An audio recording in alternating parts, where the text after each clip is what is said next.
Hey, hey, how's everybody?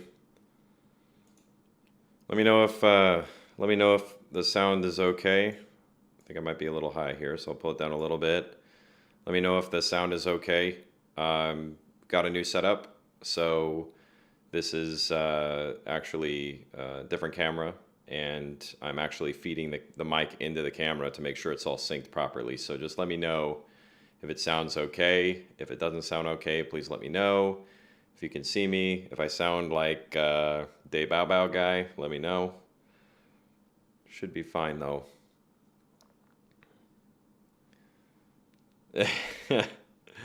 Hey, Long Rider. No, I haven't had my haircut since COVID started. I'm like growing it out. It's very long. Let me see if I can show. It's it's longer than I've ever had it, and I have pretty curly hair, so it kind of like now it's kind of coming out like this. Like I'm almost like Frono's photo with my hair now. So for the streams, I make sure to pull it back a bit. No, definitely not converting to any kind of religion, that's for sure.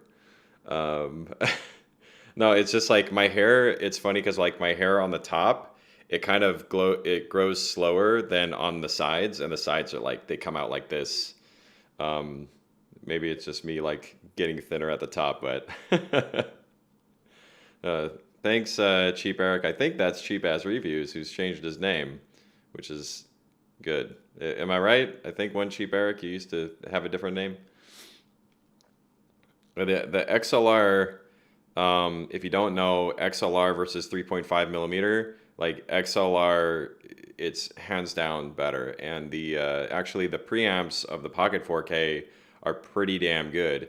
The 3.5 millimeter input, like this is just off the top, a little bit of advice. If you're using the Pocket 4K or the Pocket 6K, assuming that the Pocket 6K is the same, I haven't used it, but I'm assuming that the 3.5 millimeter input is the same. Sound through that jack is terrible. Like it doesn't sound right. The XLR though is far better. The 3.5 millimeter tends to be really quiet, and it's quite a bit noisier than the XLR, at least in my experience so far.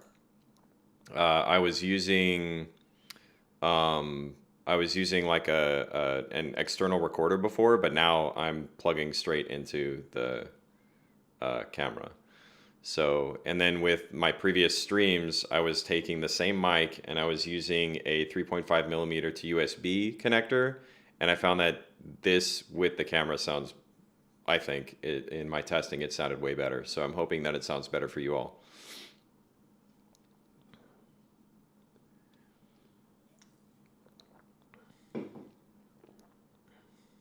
Um, yeah, I thought that.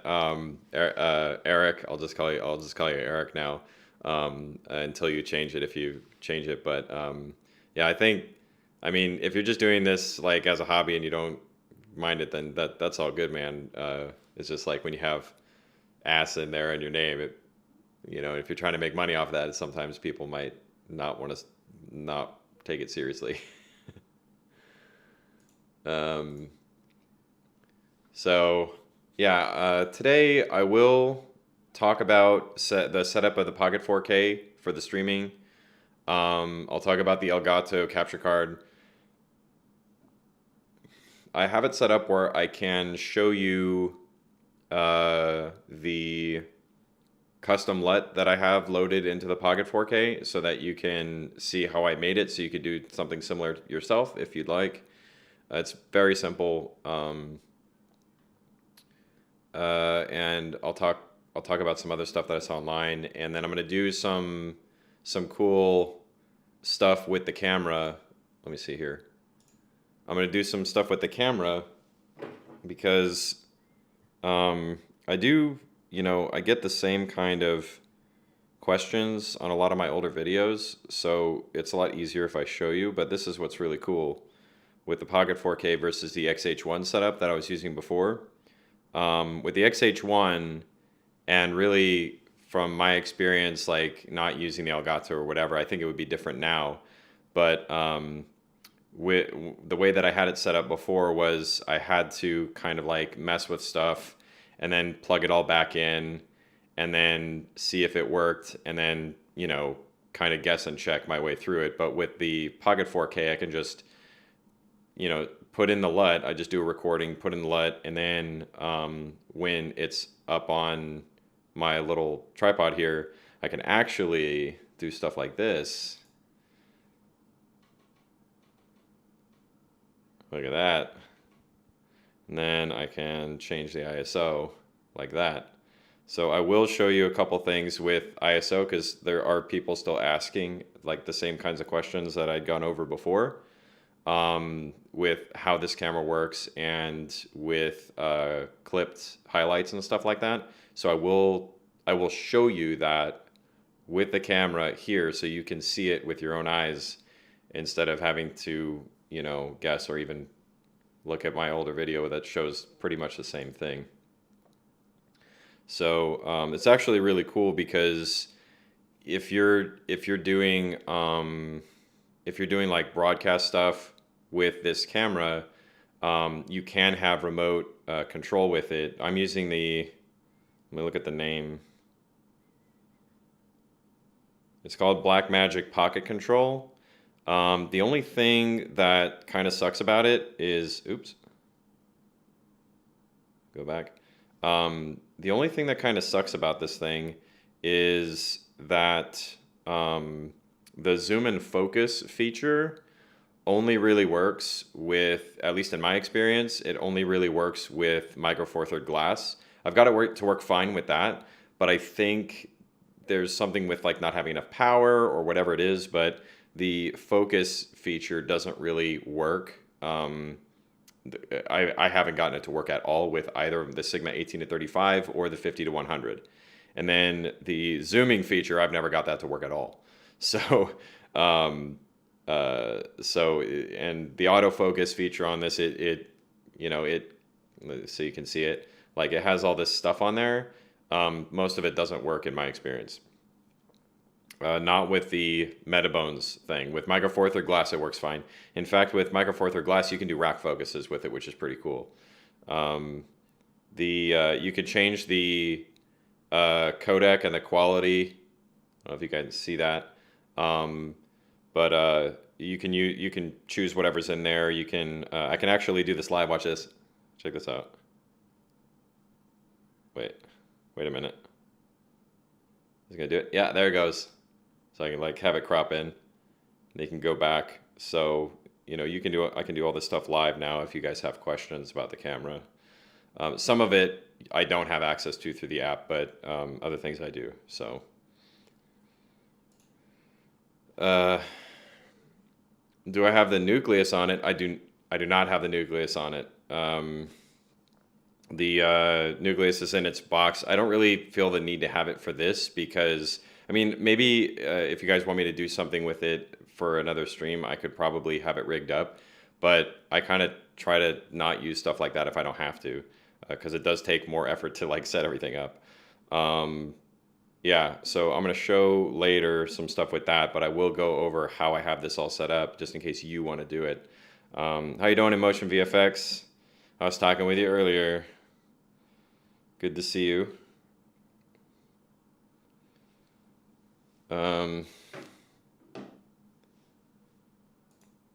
Yeah, and the good thing is now I don't have to have this go through Zoom.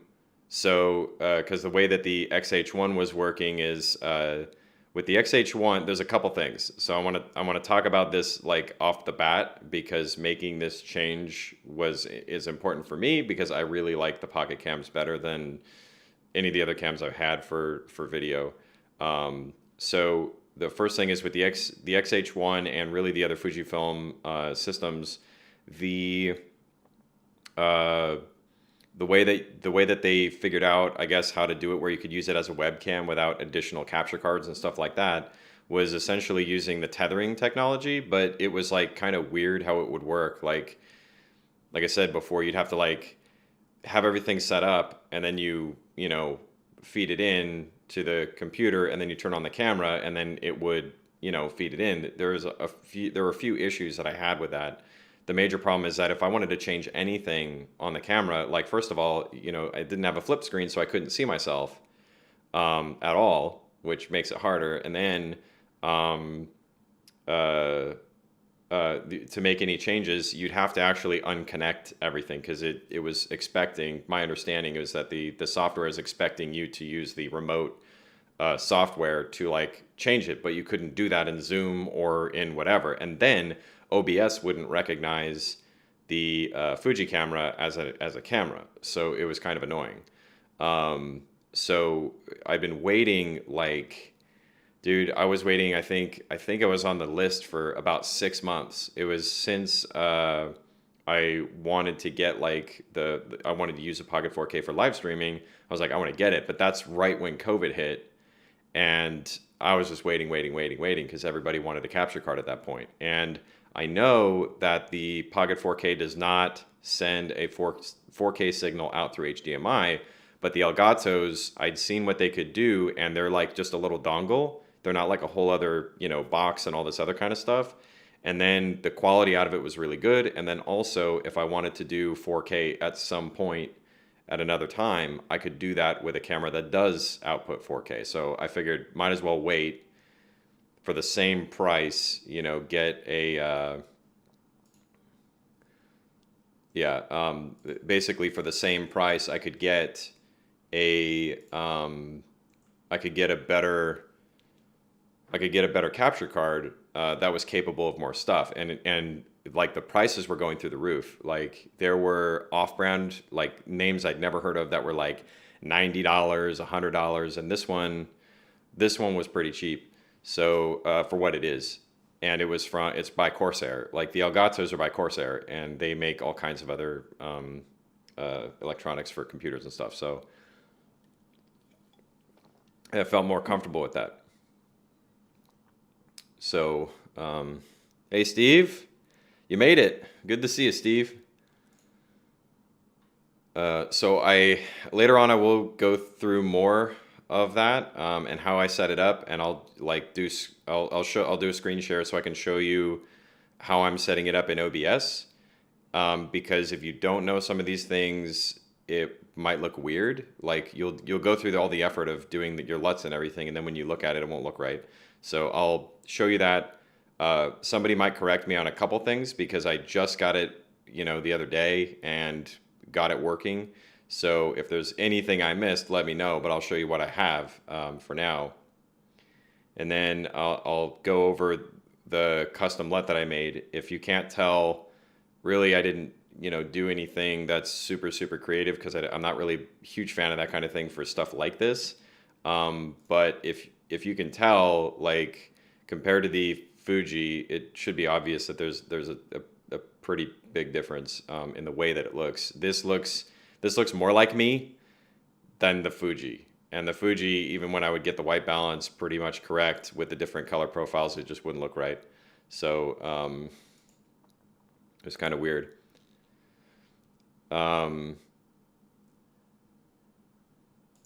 Yeah, and I'll talk about some interesting stuff I saw online, and I'll go over some questions that I got over the last couple weeks. And then I can show some other stuff with the camera and answer other questions if you guys want. So yeah, so I'll do what I normally do because we're within the first half hour. But this week I watched a bunch of stuff, or the past like 2 weeks I watched a few things.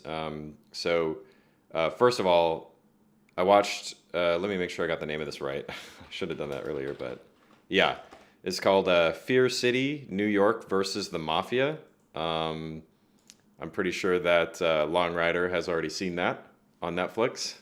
But it's actually a really, really good documentary. I liked it a lot. And the cool thing that you can see in it, if you want to watch it, even just for, the look of it, the way it's shot and the use of B-roll and the color grading is really, really good because they're trying to match the looks of the films that they have to go with for during that time period. So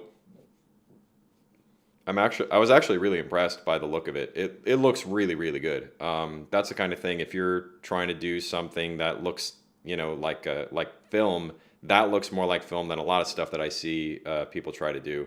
So it looks really, really good. And then their use of B-roll is actually really impressive because they use the same shots quite a few times. And if you're not paying attention, you might not know that, but it's actually really good use of it because the way that they have each episode formatted makes sense in the way that they're using the B-roll so that they don't have to shoot way more stuff than necessary. And the production value of that B-roll that they do use is so good that you don't mind it anyway. I was actually really uh, impressed by that. So, uh, yeah, and then we watched. My wife and I just watched The Terminator again. If you haven't seen that, watch it. But that was one of those movies that I wanted to talk about this because I when I was a kid I watched Terminator 2 like I think 10 times before I even knew that there was a Terminator 1. Okay, so it was kind of funny because when I went and watched Terminator 1, I was like, man, why does the makeup not look so good on Arnold? Like when he has his eye messed up and he's like pulling out his eye, they cut to it looks like a mannequin. Like the makeup looks so bad, and I remember as a kid not understanding why it looked like that. They just had less money, I guess. But it's still for me, it reminded me how much I don't like Kyle Reese. So, and how much better of a main action star Arnold was in T2 versus Kyle Reese in T1. So I just thought that was funny. Um, I couldn't get over it when I was watching the movie. When I was watching the movie, I was just like, oh, I can't stand this character. And his writing is so cheesy. So um, yeah, and okay. And then I also watched, and I made sure that I was around for this. We did a viewing of the 1966 Batman with Adam West, and let me pull down this a little bit.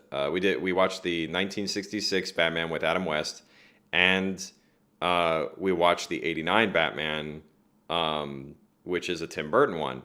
And man, that, both of those movies are so good. If you haven't seen the '60s Batman, including the TV show, I strongly recommend it. Not only, I think, if you are familiar with like comic book movies and stuff like that, I think it's important historically to see where they were. You watch the '60s Batman and see what that looked like, and then you watch the Reeves Superman and the Richard Donner Superman movies, and then you go and look at the Tim Burton '89 Batman with Jack Nicholson and all that, and you're going, how did this change happen? And the story of the '89 Batman to me is really, really interesting because um, first let me just backtrack. Okay, the '60s Batman, it's incredibly cheesy. If you have seen the little scenes of sometimes you just can't get rid of a bomb, stuff like that. And then the bat shark repellent, the bat ladder, and then every item on the screen has a label. Those kinds of things to me are so funny, and I think that it's a smarter movie, and I think the show is smarter than people gave it credit for. At least when I was younger, I was just like, this is so cheesy, this is so dumb. And then as an adult, I can appreciate it because it is intentionally cheesy and it's so funny the way that they do it. And I believe it's all intentional. So, and I appreciate that. I really appreciate what they were doing. I like the villains, save, I think, the Riddler. All the villains, I just love them. I think that they're so funny. Um, and they're so committed to their roles that it makes it wonderful. It's one of those shows that feels like it should be bad, but it's not. It's incredibly enjoyable. And then you look at the '89 Batman, and it's really interesting because like they, I'm not going to go over the whole story, but for a lot of people, they don't know that at that time that was a huge risk. I remember talking to my friend, like I didn't know about any of this until I was talking to my friend at work, and he was like, "No, man, when the '89 Batman was coming out, people were all upset." And I'm going, "What do you mean? Like Tim Burton's awesome, he was, making this really cool looking stuff. Like just look at what happened and the actors that he got." And he was like, "Yeah, but all we really knew Tim Burton for was like, Pee Wee Herman, like, and then he went and got Michael Keaton to play Batman, and we knew him as being like Mr. Mom. So how is Mr. Mom going to be Batman in this like dark movie? And then you've got the guy who, did a movie about a man child, like a movie about a man child, and then you're going to have him be like the director for this movie. Like, how is that going to work?" And it ended up working really, really well.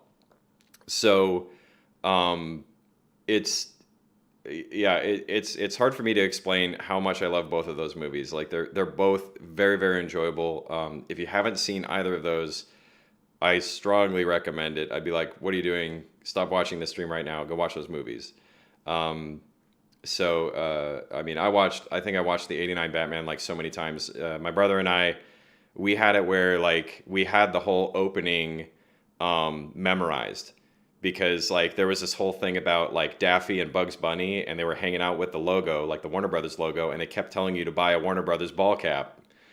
That like we would watch the whole thing, from that stupid part all the way through. And dude, I can't tell you how many times I've seen it, and I have every line memorized. It's a wonderful film. And it's a really good use of like, a noir looking kind of lighting. And I can't think of anything really bad in it, except for there's one shot in the very beginning. I think it's the very first time you see Batman, but it's like a wide shot, and it's like a matte painting. It looks like a matte painting, and then there's like an animated. It looks like a hand drawn animation of Batman and like his shadow walking, like he's like looking out over like from this building, and then he kind of goes into goes back into the building, and it just doesn't look good. But other than like some stuff like that, and then there's some areas where you can tell that you're looking at a matte painting. I think some of that just needs to be maybe regraded, but it's pretty awesome. Jack Nicholson is incredible, and I didn't know, but his buddy in that, what's his name? Bob. Like that was, if I remember correctly, like Bob was Jack Nicholson's friend, and he's like, "I want you to put him in the movie," and they just like gave it to him. And Jack Nicholson's contract was crazy too. They gave him like a smaller amount up front, but he had like a back end deal where he ended up getting like between, I think it was like 50 and 90 million dollars at the end of it for like his role. And he had this contract where he was like, "Hey, I only want to show up on these days to come work. I only, I can't work on days that there's the Lakers playing." Like he had all these things stipulated in his contract, and he ended up making out like a bandit from that movie. So, yeah, it's really interesting. Like I strongly recommend looking at it. It turns out, like I didn't know until recently, some actors like John Lithgow were thought of as like maybe playing the Joker. That would have been totally different. I mean, I still think Jack Nicholson was the right choice, but man, like I didn't know that. I love John Lithgow. I think he's hilarious. But seeing him as the Joker would have been really interesting. Let's go back and look through here real quick. Um, can you use Elgato for Zoom, or is there too much latency? I use it for Zoom. I've been testing it in all my meetings since I got the Elgato for like any of my meetings, and it works perfectly fine. It actually works better than the Fuji, because the Fuji would sometimes not register properly, and I'd have to like turn the camera off, unplug it, replug it in, and turn it back on, even when I didn't do anything, to get it to like sync back up with Zoom. I didn't see if there's any problem with latency, nobody's told me yet. But everybody else's is so bad by comparison, it doesn't matter anyway. I wouldn't think it mattered. Emotion VFX says, Elgato has some great products, still use mine 1080p only after 7 years. Yeah. I thought about getting just like, getting the 1080p version, but I kind of wanted the 4K. Yeah, it works. It works, and I mean most stuff is still in HD, so it's fine. Steve says it's early morning over in my Golden Shores. Yeah, man. Thanks for coming.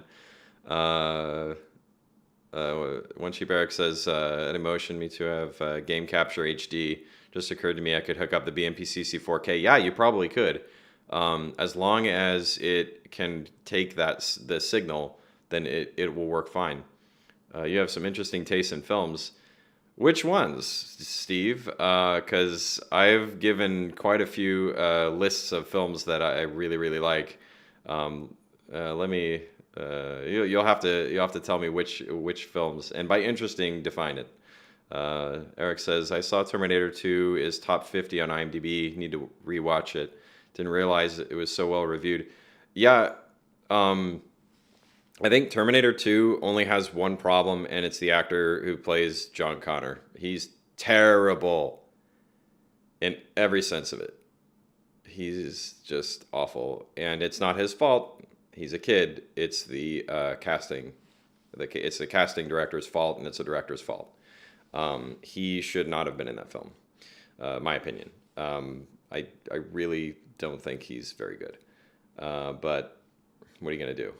Scott Arnold in it, and there's so many good scenes in it that it's tough. And the funny thing is, like my wife was saying this while we are watching Terminator. She said, "Wow, like Terminator 2 borrowed a lot from Terminator 1." I'm like, "What do you mean?" Because I was seeing that too, and she's like, "Well, there's stuff like the scene of where he goes into the police building, while in the other one he goes into the psychiatric ward," and I was like, "Yeah." And there's the reverse, like he's not allowed to kill people versus allowed to kill people, because it's a difference between John Connor and telling him, you're not allowed to kill anybody. And then the truck, like when there's the chase with the truck, there's all kinds of stuff ending in a refinery or a factory or some kind.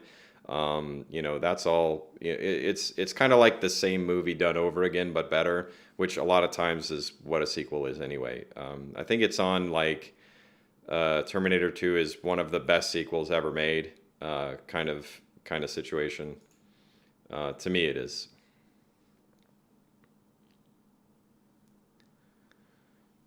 Um, for some reason, the independent films made here have a very clean look about them. It's different from the Brit stuff, US stuff. I reckon they could have not done the Nolan versions without Tim Burton from the original series movie. Well, yeah, Steve, those are based on the dark look from the Dark Knight comics and from the Killing Joke, and if you look at those versus like the older stuff, it's very different. Hey DJ, I was messing with you about the kid. You should have known that. VFX Todd says, grew up on the original Batman and Star Trek TV shows. Batman of the 60s was campy as heck. Yeah, man. Like, I love the original series of Star Trek. It's incredible. Like, it's campy and all those things, but there's some really, really good stuff in there. Like, the kind of stuff, I was just talking about this today, actually, with the Motion VFX. The philosophy and the kind of the heady stuff that they do in Star Trek, they still don't do a lot of that stuff now in a lot of shows. It's not as they don't take as many risks, and especially for the time period. I mean, dude, Star Trek, the original series was out when Americans were not really trusting of people who were Russian. They were not trusting of people who were Japanese, and then you had a show that had people of all different from different countries, different races, all these things all together working toward the same goal. There was just nothing like it. It's amazing. Especially for its time, it is a one of a kind. It was campy, but it does some really risky stuff. Motion VFX says 89 Batman. I remember going to cinema and the others wanted to see a Disney film, so I watched it alone. Good memories. Hey, that would have been a fine movie to see alone. It's really good.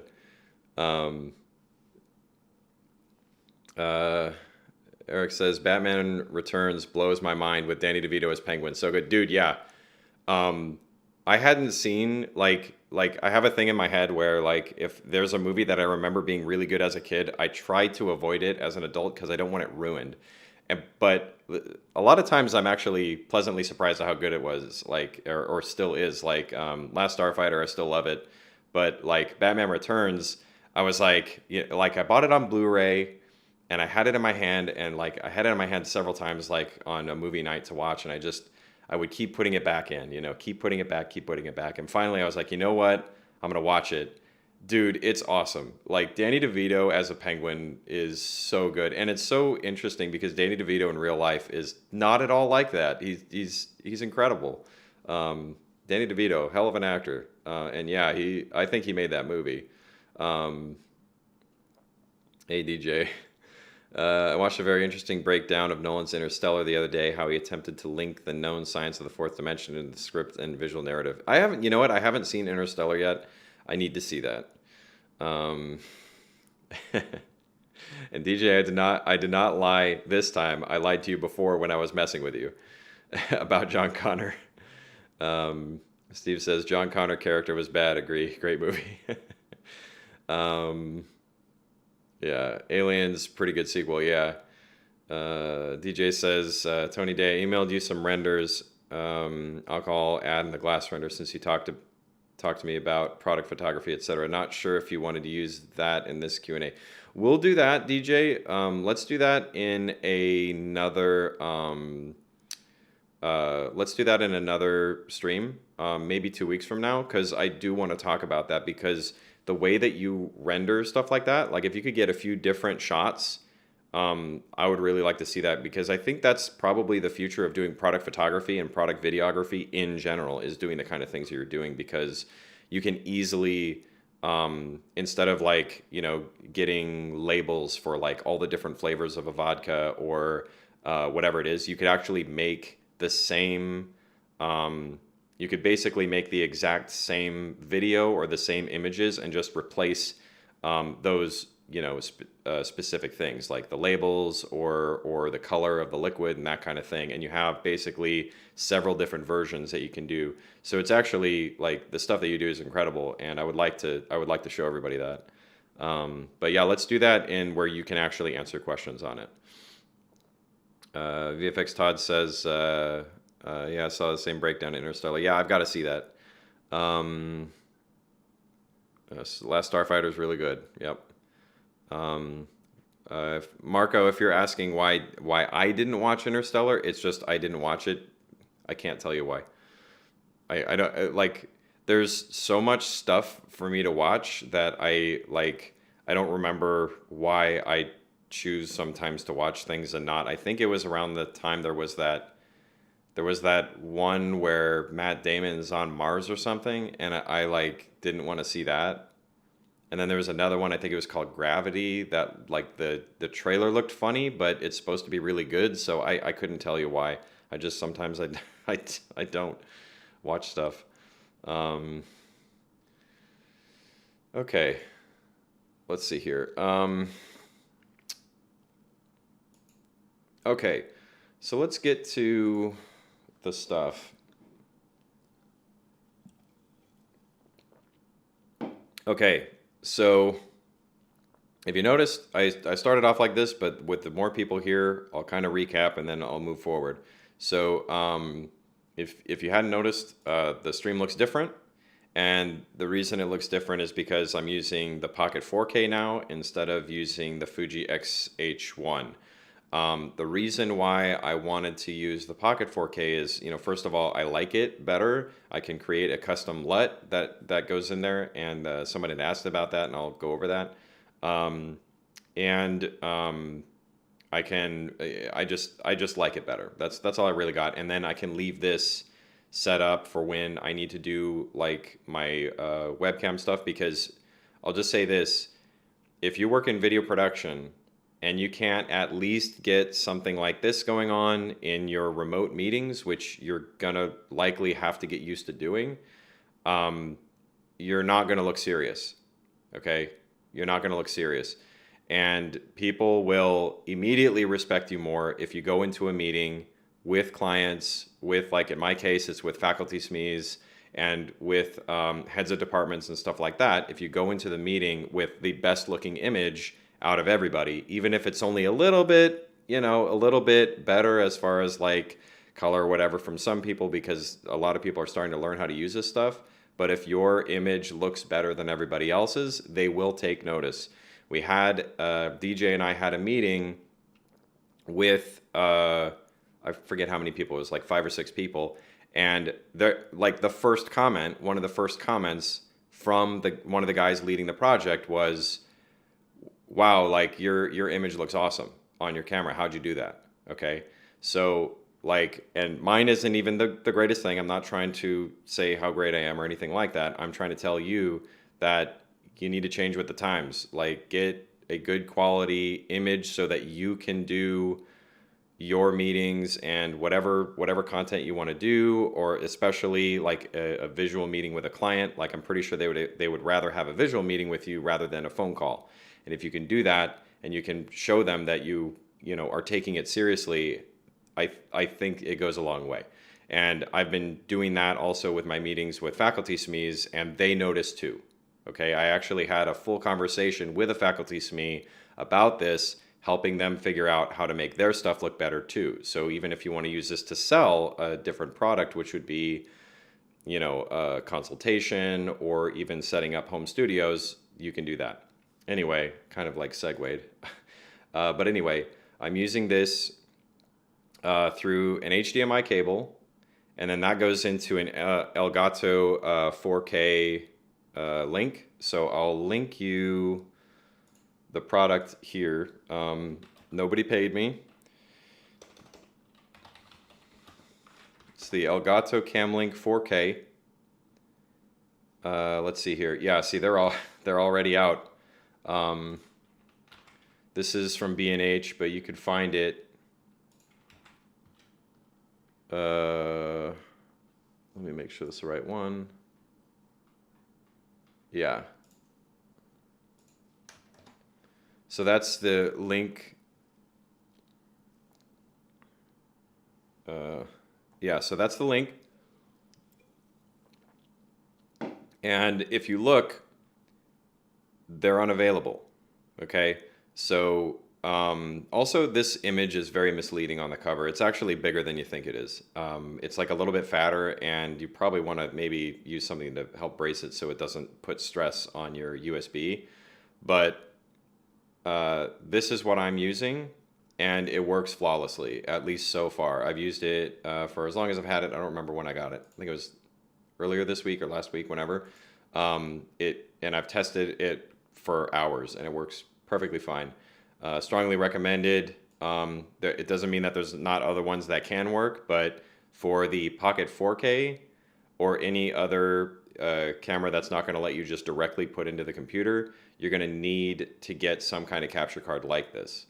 I'm not going to link any other ones that I haven't used, although other people have used, off third, I guess not even third parties, but I'll just say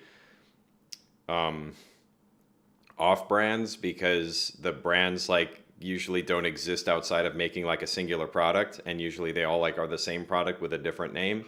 But there are like those off-brand kind of ones that you can get, or no-name brand ones that you can get, and they do pretty much the same thing, but I can't vouch for their quality. And a lot of times they're like $80 anyway. So yeah. So let me show you the settings in OBS real quick. And I'll try to make it, yeah, here, this way you don't get the crazy thing. You guys see this?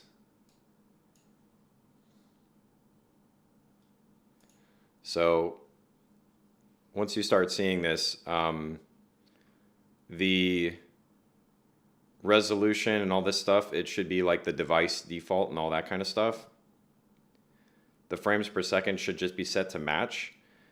In here in color space, it's going to give you a default. Okay? Default is going to be wrong.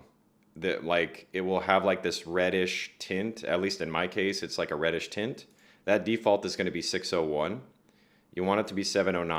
So make sure you choose that, because that's basically Rec 709, right? And then you have a color range option. Depending on what device you're sending in, you can either do partial or full. But, for me, it's which do you prefer? Like, what looks better? This looks worse to me. I'd rather have more contrast, and it's probably not seeing this full range and interpolating it correctly. So I'm using partial, okay?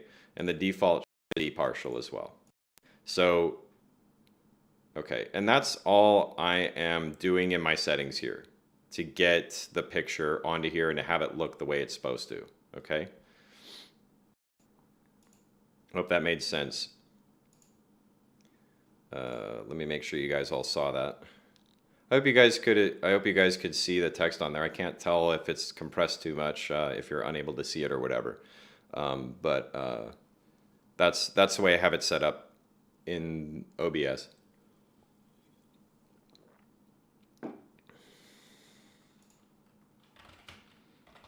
Let me get Resolve open,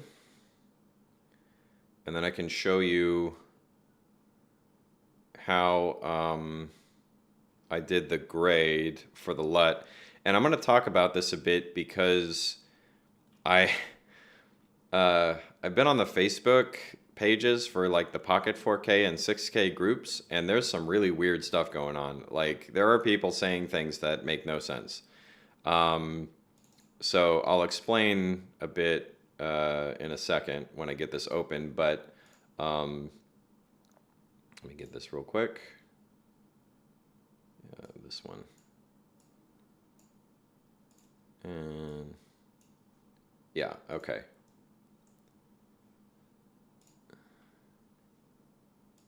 Well, just give me a second. I'm going to make sure that this is all working right. Okay.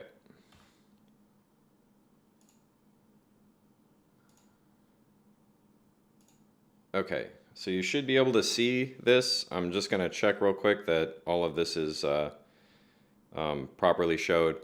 But this is essentially how it looks. Give me a second. I'm going to make sure everything is showing up right, because sometimes I can't see what's on there or not. Quiet ads. Give me 1 second. Okay, great. So it is showing. Okay. Somebody disliked my live stream. Oh man, you guys are killing me. That is so disappointing. Anyway, so this is what the node tree looks like. I'll just turn everything off.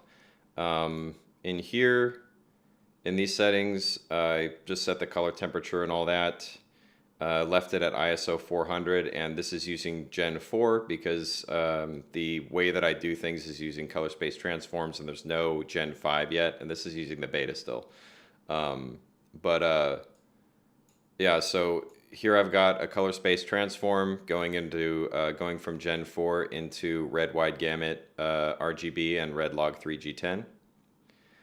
Then I'll show you each of these in a second, but I've got a correction set of nodes here. I have the look, and then I have the red IPP2 LUT. This one is medium contrast and soft roll-off.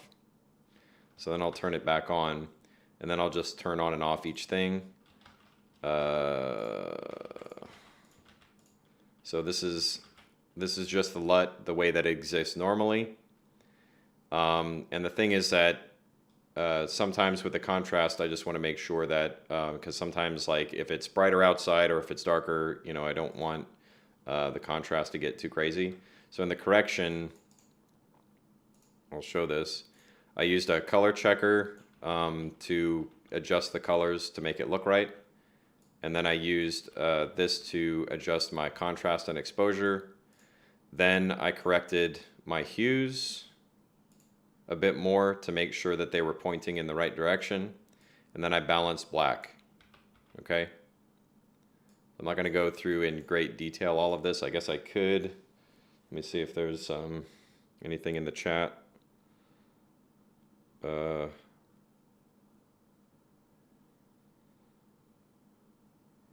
Okay, yeah. So, so basically with this, let me put the little checker on.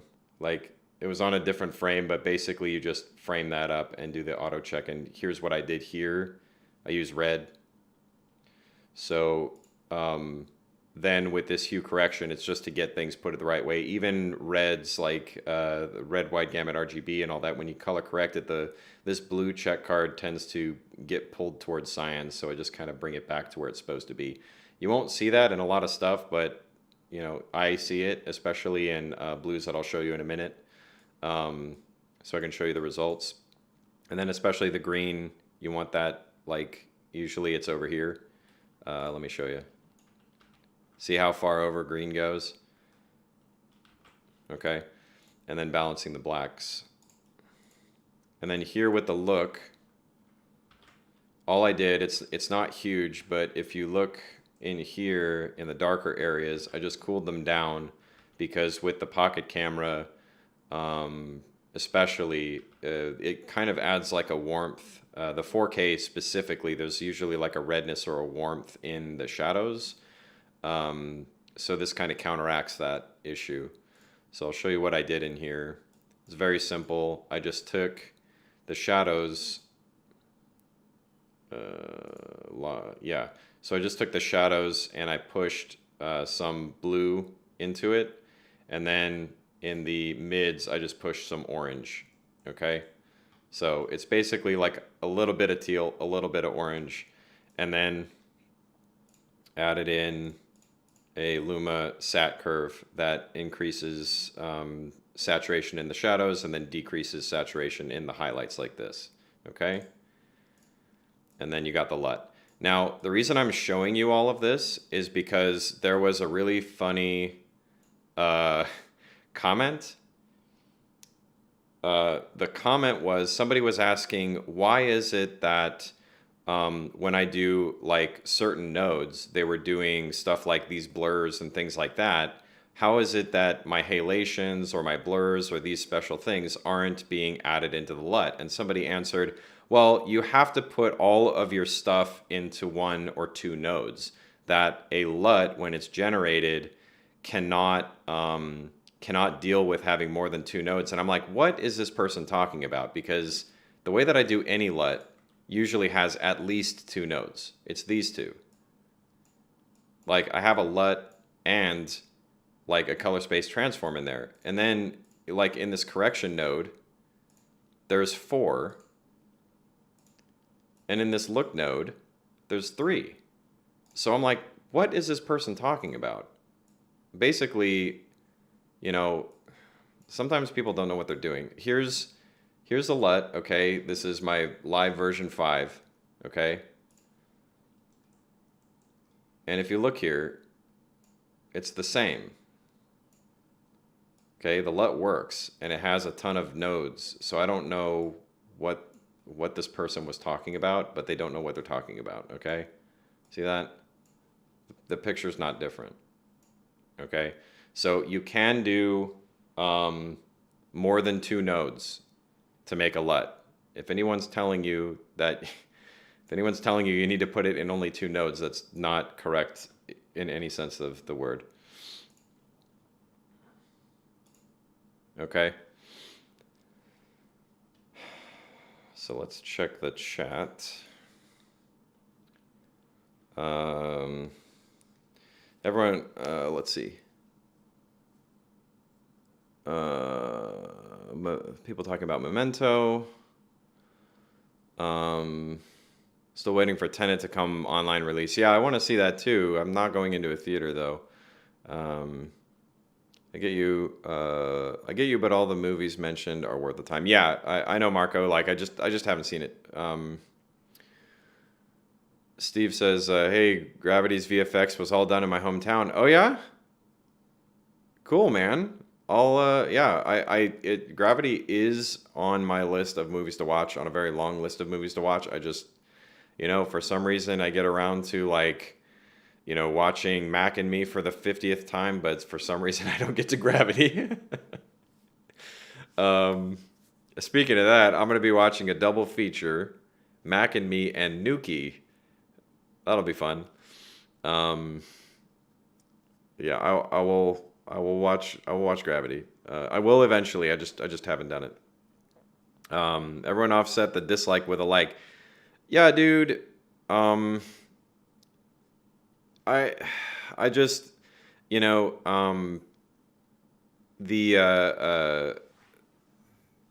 I don't want to talk about it. I don't know why someone's gonna dislike my stream like that. Probably within the first minute or so, but whatever. It's no issue.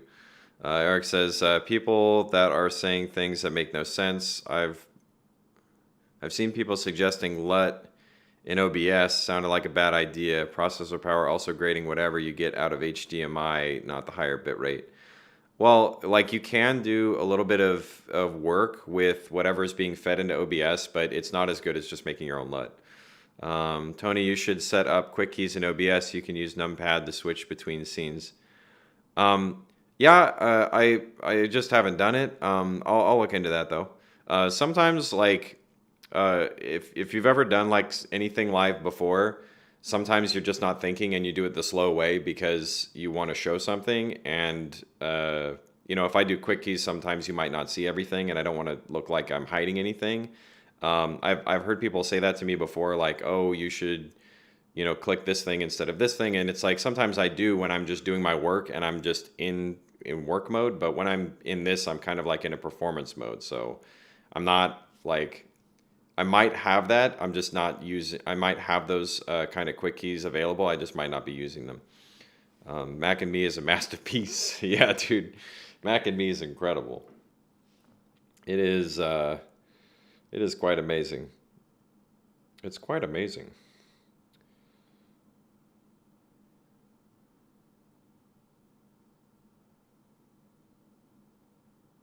Okay. Um, yeah, Mac and Me is one of those movies that is so funny to watch that it's worth the time. I have so much fun watching it. Um, okay, so the other thing that I have down to talk about with the custom LUT was, oh yeah, so with the custom LUT, I think that if you're going to use the Pocket 4K in any kind of studio situation, doesn't matter if it's like a home office or if it's at like, professional kind of studio, whatever it is that you're going to do, I really think you should be making your own LUTs to make sure that the look of everything is exactly the way that you want it to be. Because with the Pocket 4K, like any camera, the way that it's going to interpolate information is gonna be different than other cameras. So, and especially like the LUT that comes with the camera is not really accurate at all. So, in studios, you really, if especially if you're going to have it where you have products that come on there, or you have certain people that have certain brands, or they have like certain colors that they want, as part of like who they are, which I know is weird, but that's a real thing. You should probably think about that. If you're using like the Pocket 4K and you haven't corrected the greens, for example, greens are going to look wrong. So I highly recommend making sure that you create your own. And of course, you could get like a correction LUT that someone sells. I'm not saying that you can't do that. However, whoever's making that correction LUT is not going to have the same light source you do, and light sources sometimes cast different kinds of things. A tungsten light source versus an LED light source that has a low CRI. If that's what you have, that's what you have, and you'll have to correct it. Um, and then lenses can have different casts too. So creating your own custom LUT helps you to control what the actual colors are that you're going to see. So I strongly recommend that.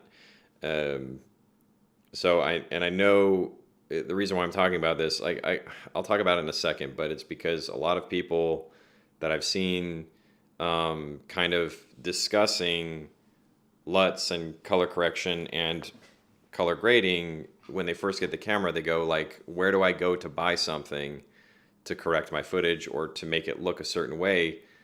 If you're doing that and you want to learn and you want to do it, I think a better way, you learn how to do it yourself, and then you can make your own LUTs and you can make it look however you want. So Mac and Me looks like the sitcom Dinosaurs 19. Dude, you have to see it to believe what it is. It is a knockoff of ET, and it is hilarious. Um, if you haven't seen it, you got to see it. It's hilarious. Um, let's see. Okay, so I'll move on to some questions that I've got this week.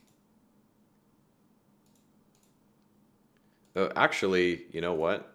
What was that? That's right.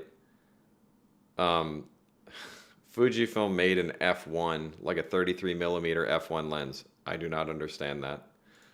Um, I don't understand it. If anybody in the chat wants to tell me why they think a 33 millimeter f1 lens is necessary, I'd love to hear it. I mean, I know exotic lenses like that might just be like fun to have, but it's one of those things where I'm like, man, I would have liked a ton of different lenses rather than a 33 f1. I don't get it, but whatever. I don't get it. Um, okay, let's go to my comments. I'm gonna go top down here. So I got, oh yeah, so on my Generation 5 video, I got a question, what do I do with my BMPCC? Update? No, you don't have to update your camera in order to use the functionality in the beta, the public beta of DaVinci Resolve, because it's all being done in post. Like when the camera is recording all this information, it's not really in any kind of like color science yet. It's just data, and then the color science is the way that that data is interpolated. For ProRes, it's different. Like you can only do this right now with Blackmagic Raw, but and in my understanding, there is no Gen 5 currently available that's not done through the beta and through post. There's no, Gen 5 10-bit ProRes yet. Okay, as far as my understanding goes.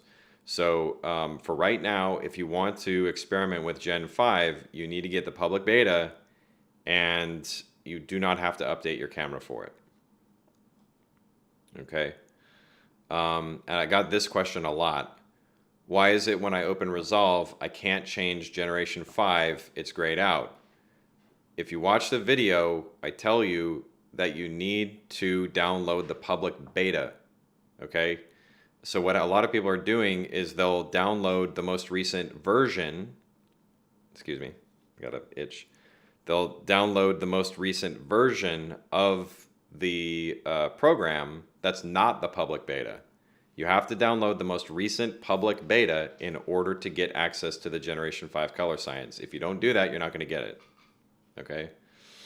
I mean, that's just like a kind of a general thing. I'm not trying to be a jerk or anything, but if you're not going to, like, if you're going to watch a video that's especially a tutorial kind of thing, or like especially showing you like how you get access to something, please pay attention to the whole thing, because then you won't have to worry about having to ask questions like that. What I do a lot of times is I will watch a video several times to make sure that I fully understand everything. And if something's not readily apparent, ask questions, that's fine. But, sometimes these questions are in the video. So, so this was interesting. I got a comment. It said this. This was on the Ursa Mini Pro 12K video. And I kind of wanted to talk about it because I thought it was interesting for a very specific thing. They say, I know you posted this a while ago, but new info from John Brawley's blog seems to put things in perspective a bit. Quote, shooting 12K at Q3, I shot about 57 minutes of footage, and that footage took up about 227 gigabytes across two old 128 gigabyte CFast cards that I have. He goes on to say, that's end quote, he goes on to say, to me this suggests that CFast cards do outperform their listed minimum speeds. Logically, BM must have included the slots if they were broadly usable. I do understand the point you're making about ensuring the media matches what the camera is capable of writing, but I think if it turns out that certain modes work reliably with ordinary CFast cards, then people will be happy to do it. It could mean that there's a sweet spot in the resolution/compression and certain types of media, and therefore you as a user are free to make choices based on cost and your needs. It certainly seems to fit in with the indie market the Ursas are aimed at, where people are willing to make certain compromises or calculated risks if the camera punches above its weight for its cost. The alternative is to do what ARRI do on the Mini LF and force you to use very expensive codex media, but know that you can write whatever the camera can put out. I think some people are happy to live life more dangerously if it means the kit is accessible. It's an interesting discussion because it really frames what these companies are trying to do with their cameras. So I get where they're coming from, but I have a lot of problems with this. First of all, if you read the John Brawley blog and you read the quote that was given, there are no specifications given as to what CFast cards they are, what old means, how old are these CFast cards, and sometimes how old they are has nothing to do with whether or not they can actually perform. How long did he record for? Was it in short bursts? Was it for straight 30 minutes? How long was the recording? Did he shot it at Q3?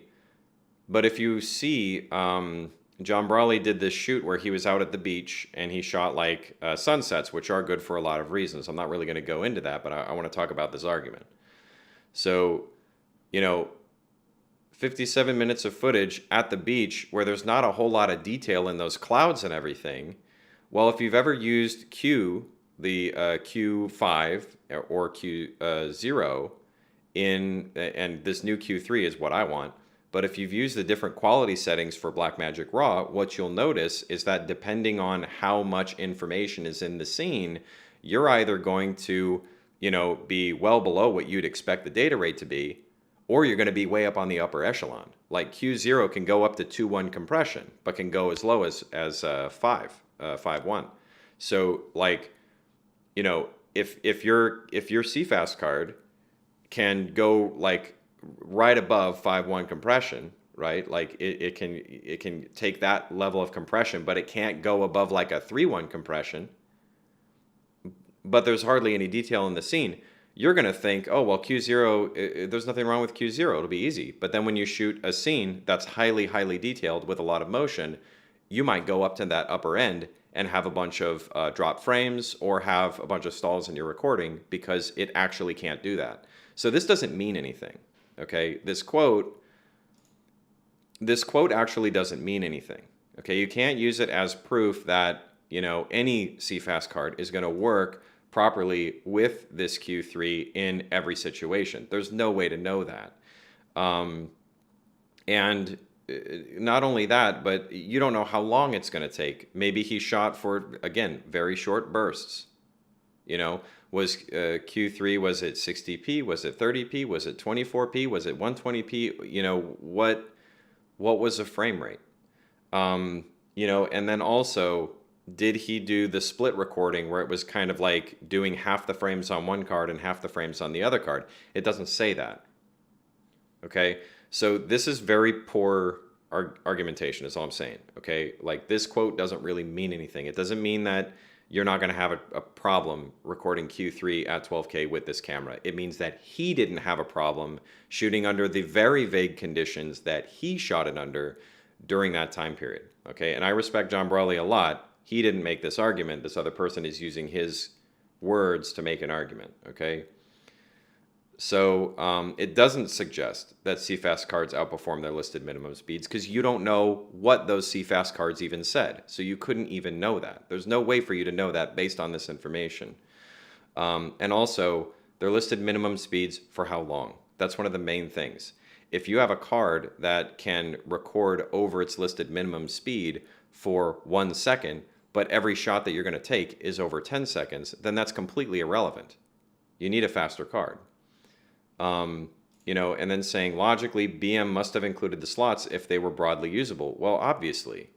I mean, they're not going to put those slots in there if you couldn't use it at all. But also, the camera is capable of shooting lower resolutions. So it could be that for certain resolutions, you'll have to shoot at one particular shoot with one particular kind of card or with one particular kind of storage device, depending on what compression you want to use. So yeah, broadly usable, sure. Why couldn't you put 4K on the SD cards? Why couldn't you put 8K or 4K on very fast, those Angelbird super fast CFast cards? I mean, and then if it can do the thing where it relays between, not relays, that's the wrong word, but it's, recording half the frames on both the either both SD cards or both CFast cards, and it works, or that's just something they're tinkering with, well, that could be why it's there too. It could be that they fully expect you to use an SSD with 12K, especially at the higher data rates. It all depends. So um, there's a sweet where they say there's probably a sweet spot between resolution, compression, and certain types of media and all those things. Yeah, it's good to have those choices. I'm not arguing that. I'm just saying that for safety, which is the most important thing, whenever you're doing anything that's paid, or even if it's just for fun, if you're trying to shoot sports and you're trying to shoot still photography for sports and the buffer keeps filling up and you can't take those really good action shots, dude, you're gonna get frustrated because you cheaped out and got like a slow card that's unable to do what you're trying to do, or you weren't able to get a camera that's capable of doing what you're trying to do. It will be very frustrating. I know what kind of experience that is. And to avoid that, you want to make sure that you account for the worst possible situation when it comes to data storage. You want to make sure that any data you get that you have to feed into a card or into a drive or whatever works, and that it is never going to fail unless the device itself inevitably like breaks over time. But you don't want to buy the wrong thing thinking you can just ride the line and then find out, oh well, I couldn't. Okay? So, I'm not saying that CFast cards will never work. I'm not saying SD cards will never work. I'm saying you need to know what you're getting and whether or not it's going to work. And this kind of quote does not tell you that. And then saying the alternative is to do what ARRI do on the Mini LF and force you to use a very expensive codex media. Or the alternative is to do what Redcode does. I mean, that's not true at all. Like, it's not just either or. It's not either you have to use slow media and like ride the line and not know if your stuff is going to make it or not, or you have to like, go and get this expensive media. No, like, or there's a bunch of stuff in between. There's 12-1 compression. There's that new, I think it's a 16-1 compression. There's an 8-1 compression. There's like all these different compression methods that they put in with this Ursa Mini Pro 12K. And I hate to tell you this, but something like $10,000 on a camera like that, if you're buying that and not willing to buy media, that will work. And guarantee that you can get the correct speed that you need for your data, you shouldn't be getting the camera. Okay? That's my opinion. Okay? Because that's a lot of money to spend. And, yeah, maybe it's going for an indie market. Like, there's all kinds of cameras that I think fit better for that kind of indie market anyway, that have way more features that make sense, like autofocus. Like, if you're talking real independent film, like, stuff where you can't really afford to get like focus pullers and all this other stuff, having something with autofocus makes a heck of a lot more sense to me than 12K. Having more dynamic range makes a lot more sense than having 12K. I mean, there's a ton of different cameras that you can get that do not require this kind of workaround for data storage. They just don't require it. And you can do perfectly fine with it. So, I very, very much don't agree with pretty much anything that this guy was saying. And you don't have to agree with me. I'm just saying, like, to me, this is completely illogical, what they're saying. Like, the fact that they pointed out just doesn't, it's just not, there's nothing in there. It's a very vague sentence from someone who's used it. That's all great, but it's just no proof of anything. Go and look in here. Seems some video, Steve says, I've seen some videos on using Gen 5, but nothing about where it comes from, who developed it, what's the back end of this color science, as opposed to BM RAW as an example. Well, Generation 5 color science, like right now, if you're using the Pocket 4K, for example, it uses Generation 4.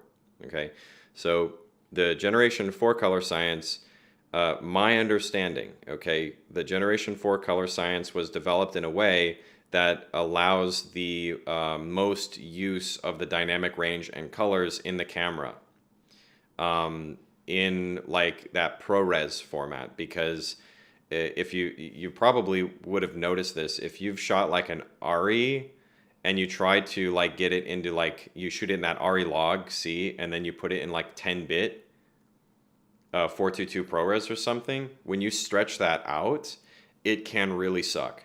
Okay, because you'll end up with banding and all kinds of problems because it actually can't contain all of the stuff that's needed in there to stretch that Luma values out to where you're not going to end up with issues. And the same thing with the color values. There's the way it's not just like, you know, having a good codec for like just storing the information, but it's the way that the values are stored and how you can utilize them later that matters.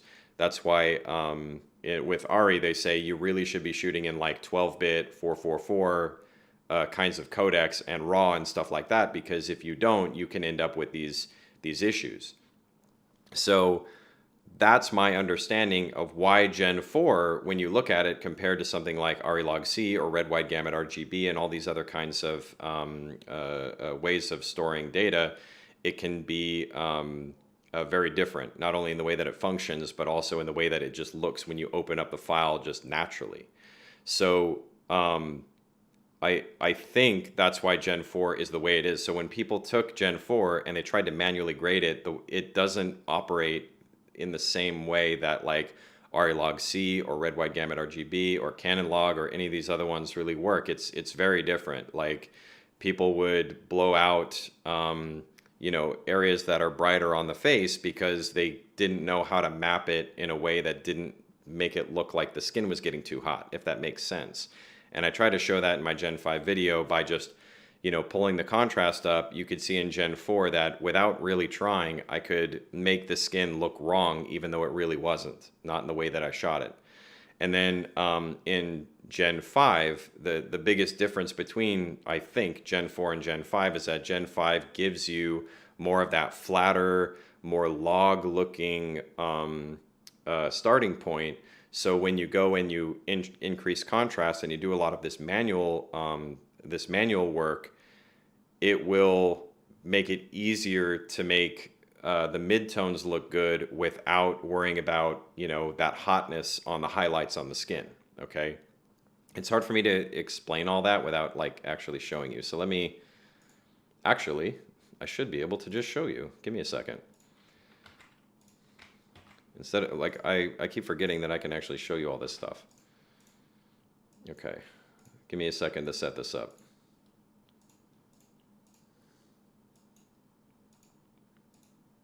Okay. And I'll try to explain as I go why this matters.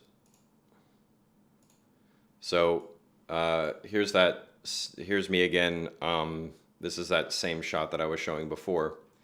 And if you look down here, okay, keep an eye on the waveform. This is Gen 5. Look how, you know, kind of flat this is. Okay, we'll do highlight recovery here. Okay. Now, if I go to Gen 4, you're going to see it totally different. See that? See how different this looks? And I didn't even do anything with it, okay? The actual data, since this is Blackmagic Raw, the data itself is no different, okay? The data is all the same. The only thing that's happening here is that the color science is interpolating what is captured differently. In ProRes, you're going to have this color science baked in, okay? And if you've ever shot like, you know, 8-bit log and it was really flat like this, and then you try to, you know, stretch it out, often you'll see banding. Like you can usually see the banding in the waveform itself. And it can be difficult to work with. And in 10-bit, a similar thing can happen if there's just too much data trying to be put into a codec that just can't handle everything. When you try to stretch all those numbers out, it ends up with banding and other issues.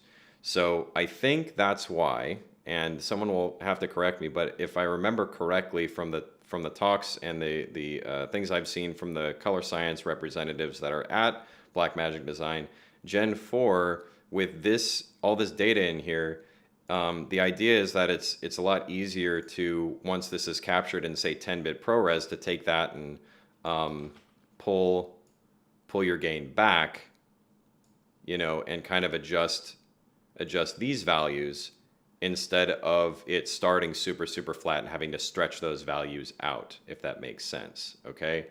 And this I've noticed is the same kind of thing. If you were to shoot like hybrid log gamma versus 8-bit log, usually the HLG looks better. At least I can get better results as long as it's being interpolated correctly in the pipeline.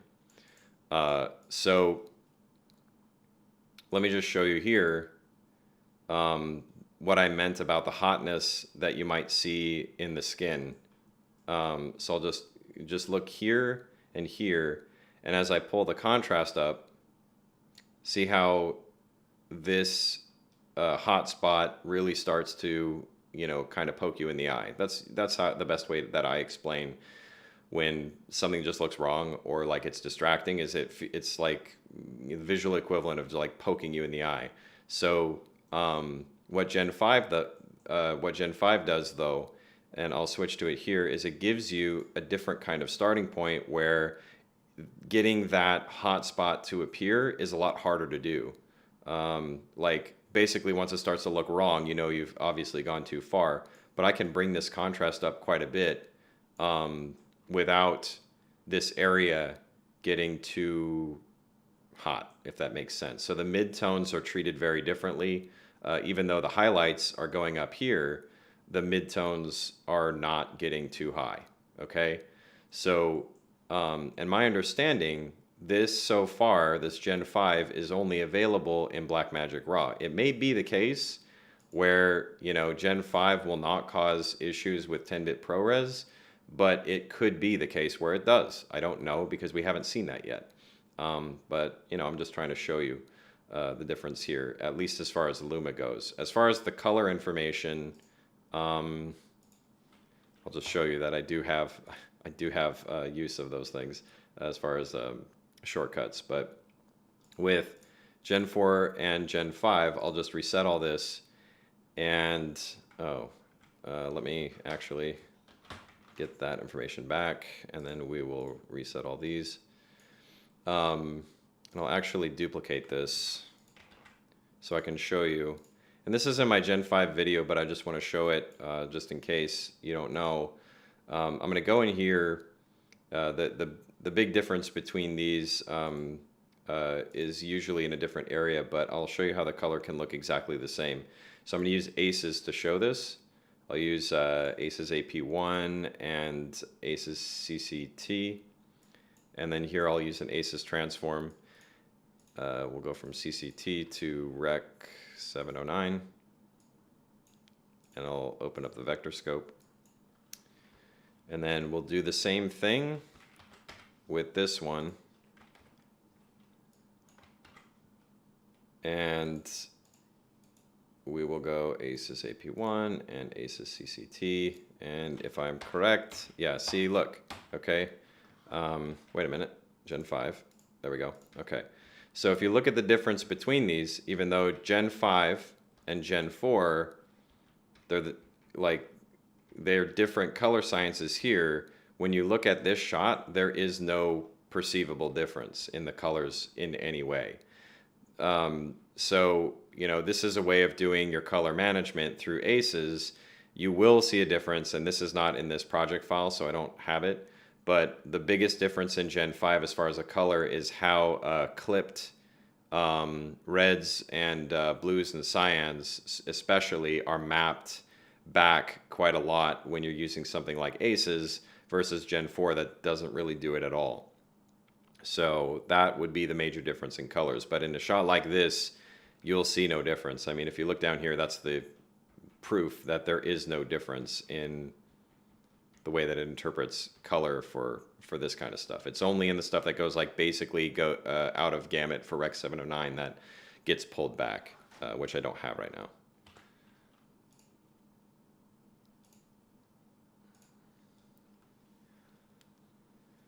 now.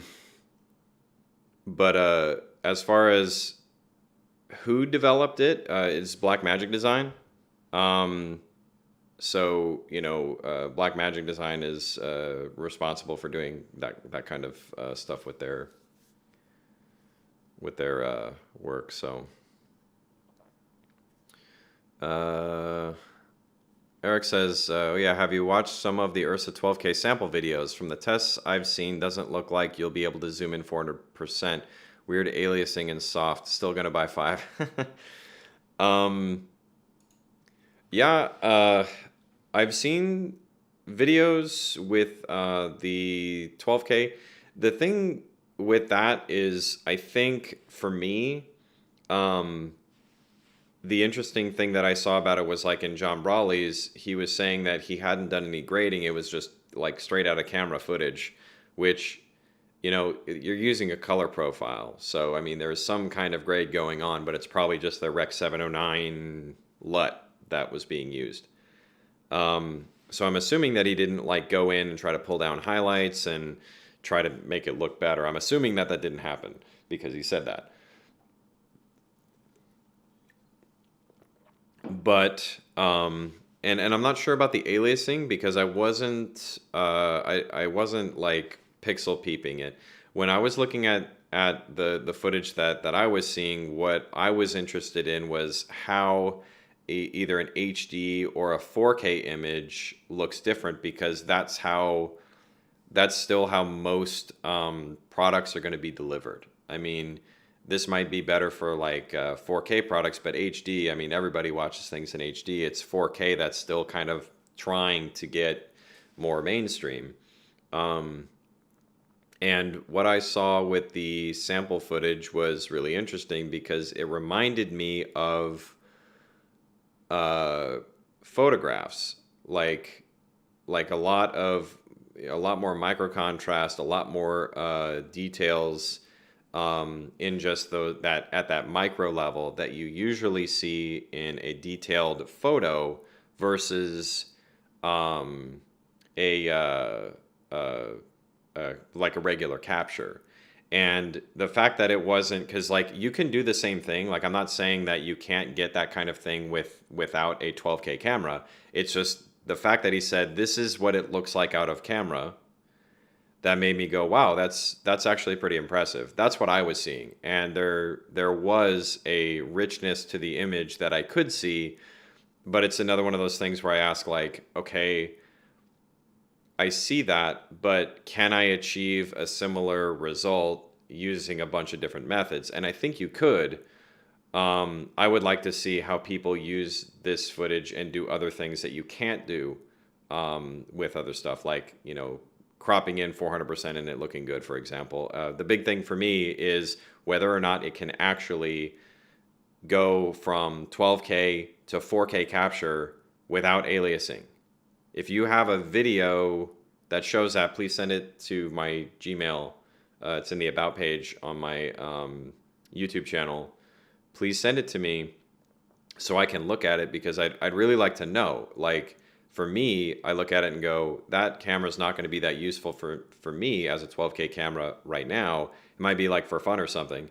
But as like a 4K camera, if it's really good and I could go like say get a 12K image of a device, right? Like say it's a real quick shot and I want that super detailed image so I can crop into it and do all kinds of stuff and get like really, really good detail, I would like that.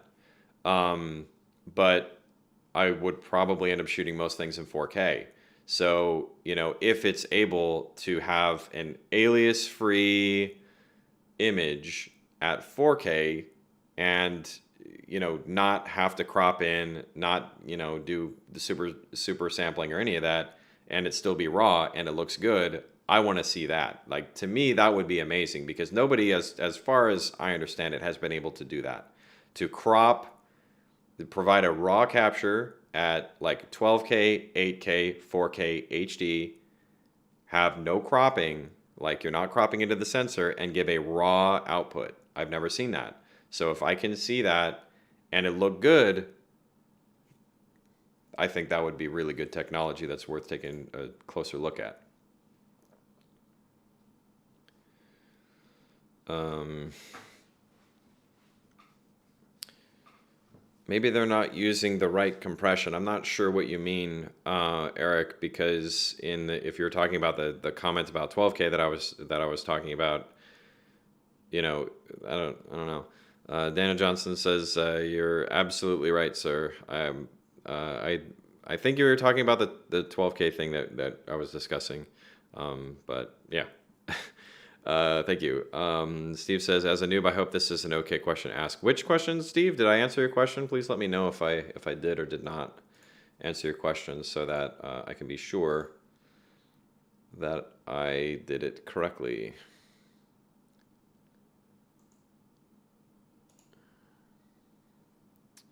Let's see some other comments that I got. Oh yeah, I'll show you guys this. Um,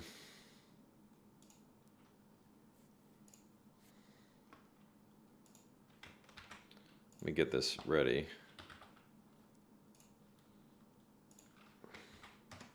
Make sure that I got the right thing. Okay, yeah. Let me show you guys this.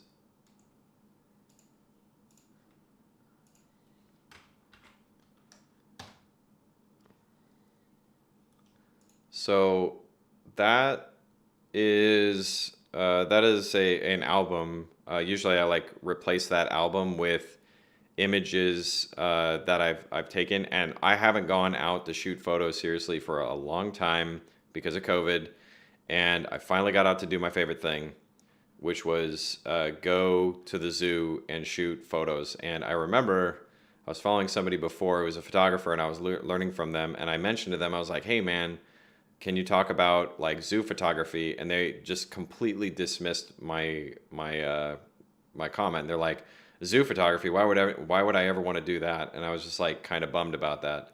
I thought it was really rude, but I love doing this because um, I don't want to go out into the wilderness. I'm not really able to go on a big safari, but I like taking images of animals and stuff because I think it's fun, and you can get them like taking pictures of people. It's hard unless you're used to it or you're working with models or people who know how to do it. Trying to get like genuine looks out of people can be really hard. Like, it's one of those things where um, when you take pictures of people, like the minute you take out a camera, someone just does like, ugh, like does like a look that's fake. And for me, that's I don't like that.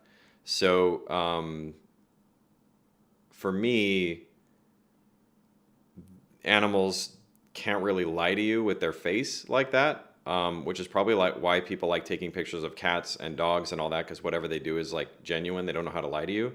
So I love doing this. These are some of the photos I did, and I wanted to do this because this is a kind of thing that I do for fun. And even if, and I said this on the Facebook group, like if you like doing stuff like this, like taking photography, shooting videos, whatever the art is, like you don't even have to be good at it. All that matters is that you enjoy it. Like you guys might not like any of the photos that are in there, but that's what I like to do, like to relax and have fun and all that. But the other thing I wanted to talk about this was that it was really frustrating to go out and shoot with a mask on with glasses. It was really frustrating, and I actually started talking to my wife about like seeing if we could get like LASIK or something, because it was really annoying. So I read this thing about using shaving cream, and you basically take shaving cream and you rub it onto your glasses. So I'm going to try that the next time and see if it works. But if not, man, this is going to suck. The other thing that like sucked about going to the zoo this time was that you had like I like to go to different exhibits where the lighting's best.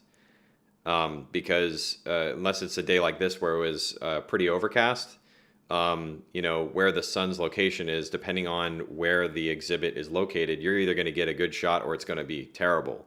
Like the secretary birds there, if the sun has no clouds, you're not going to get a good shot unless the sun's being covered by the trees there. And even then, the birds have to be like under the trees, so you get a softer, look to everything. So, yeah, I had to stay like on a pathway that was one way only throughout the whole park, and that sucked. So, but I was able to get out, and that's what I shot. So, yeah, it was a good time. Thanks, Todd. Thank you very much. That's what I like to do. It's gonna be really cool because my brother's wife really liked the flamingo. There's a one shot of the flamingo. It's on the left, and it's kind of looking toward screen right. They're actually printing that onto acrylic, and they're going to put that in their bathroom. So that's pretty cool. Pretty happy about that. I think I really like those. I was really happy with them. those are all done in Capture One. I mean, I could show you guys stuff in Capture One if you want, and show you how I develop these. But yeah, that's what I did. The development that I did for these was not too complicated, but I can show you how I prepped one of them. Because like the way that I do them normally, like I'll do global adjustments for stuff like the web because no one's going to scrutinize them that much. But on prints, I do it a little bit differently. H Hus, what's the most expensive camera you own? What's the most expensive camera you own? I don't think it's a good idea to own expensive cameras. It's better to rent them.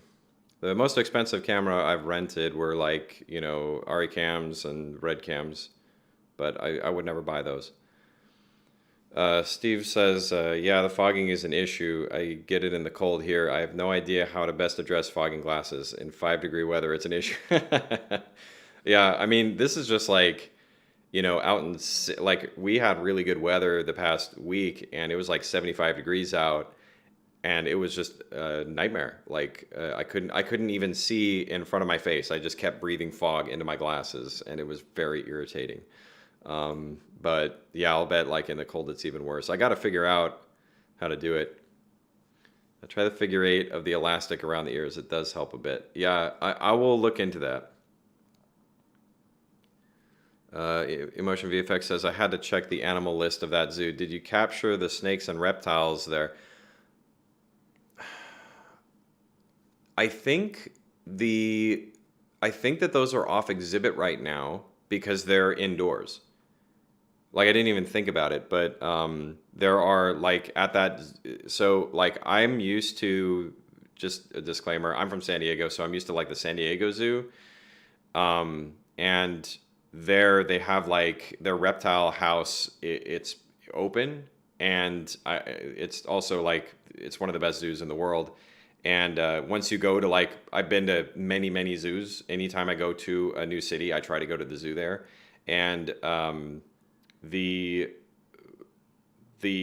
biggest difference between San Diego Zoo and this one is that the exhibits are just on another league in San Diego. And one of the ones that, even though it's older, is far superior is that reptile house because it's a lot more open.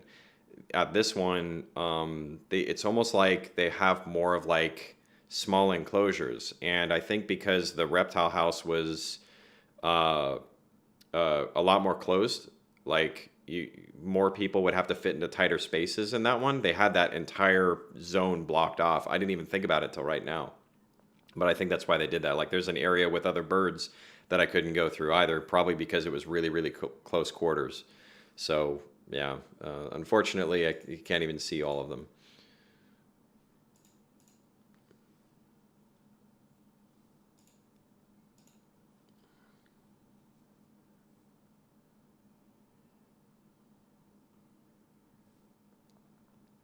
Yeah, and I just wanted to address this. H has, I don't know.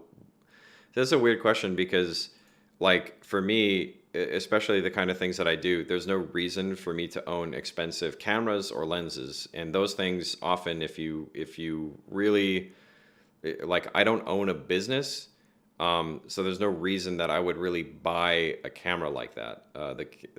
To me, inexpensive cameras that do the job for, you know, independent users makes a lot more sense. And for the work that we have, for learning video, we have Canon C100s, and we're probably going to be getting Pocket 6Ks because it will allow us to do better compositing than we would able to do with the current cinema cameras that we have, which are the C100s, which do the job fine. But we want, like, if we're going to increase our production value, basically all we need is the higher pixel count and the sharper lines, and to be able to get have either a raw codec or a really good 10-bit codec that allows us to do green screen removal far easier than H.264 or 1080p. So, you know, if you want my advice, unless you own a business, there's no real reason to buy an expensive camera like a Red or whatever. Like, just rent it. It makes way more sense to me. because and then you put that cost directly onto the client. You don't have to incur the costs of the upkeep. You don't have to incur the costs of a lot of times you can rent storage that all works. They'll give you multiple mags that you can use. And then you can also rent the lenses, and you incur all those costs onto the client. You don't pay for any of that. You don't pay for the storage. You don't pay for when it breaks. You don't pay for any of that crap. They pay for it, or the rental house pays for it, and that makes the most sense to me. So, most expensive camera. This is a weird question. Let's see.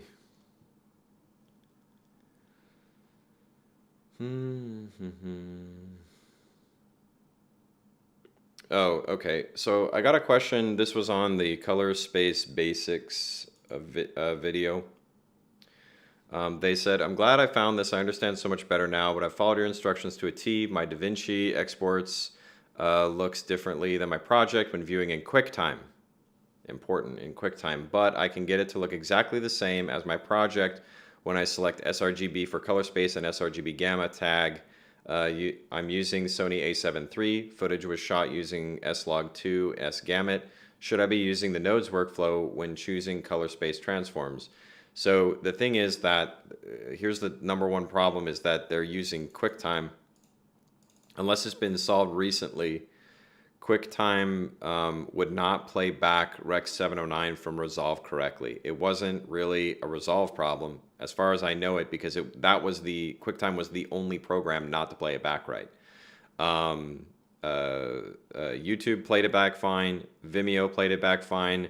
VLC played it back fine, which for me is the current gold standard, because it's open source, everyone can get it, and it has so many options, and it usually plays back how it's supposed to look. Better than most. Microsoft Video Player played it back fine, but QuickTime would always look wrong. So I think it's something to do with the tags, and like this person said, they went and tagged it differently. That's another thing. If your timeline color space is like Rec 2020 or some other thing that's tagging and your render that it's a different thing other than Rec 709 or sRGB, you need to make sure that in your render settings to select the proper tags. See here real quick if I can even show you. Here. Let me just show you real quick what I'm talking about.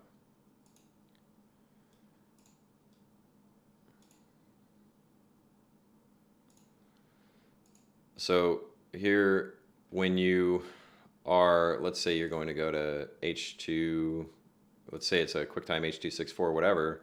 No, QuickTime H.264, we'll use NVIDIA. Over here, where it says color space tag and gamma tag, you need to pick the right thing. If it's Rec 709, you need to pick, it, okay? Otherwise, it could give the wrong tag and to this color space and the gamma. Okay, so if you haven't done that, if you're timeline color space different, do this. Okay. Another thing here is in the data levels. Just leave this to auto. So I'm not sure what their settings were, but this is how you can usually fix those kinds of problems. It's usually in the tags. I've noticed this happen a lot of times with Rec 2020 footage. People won't see that. They'll render it out in Rec 2020 and it looks totally wrong. So just make sure this is all correct.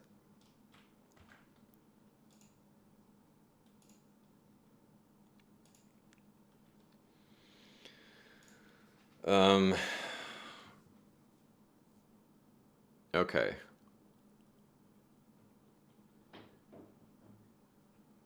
Okay. So I was asked on the post that I'd sent about my photos what lens that was shot on, if you're wondering, shot on the Fuji X-H1 and the Sigma 100-400 f5 to 6.3. On my Fuji X-T3 and X-T4 f-log to ACES tutorial, I was being asked, they said, thank you for the video, Tony. I'm curious regarding your use of DCTL node and the number of LUTs you have in there. I'm not sure about LUTs. I'm assuming you created some of them, if not all. Oh, by LUTs they mean so there's a difference between a LUT and like a DCTL or a oh geez, what's the name of it? I forget the technical term for it, but it is a LUT. It's just not what it's not the same thing. It's a look modification. Yeah, it's an LMT, look modification transform is what they're actually called, instead of lookup tables. He says, I'm assuming you created some of them, if not all. Yeah, so let me see if I can actually show that.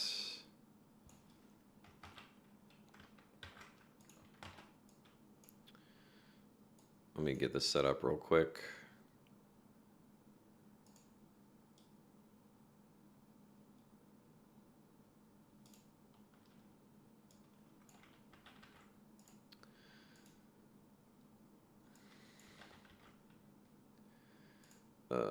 Just give me a second, please.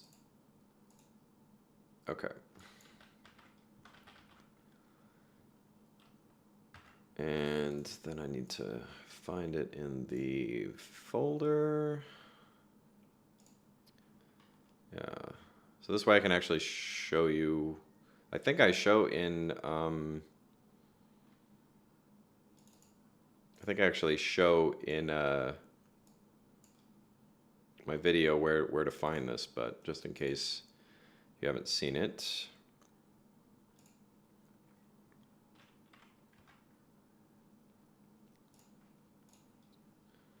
Give me a second.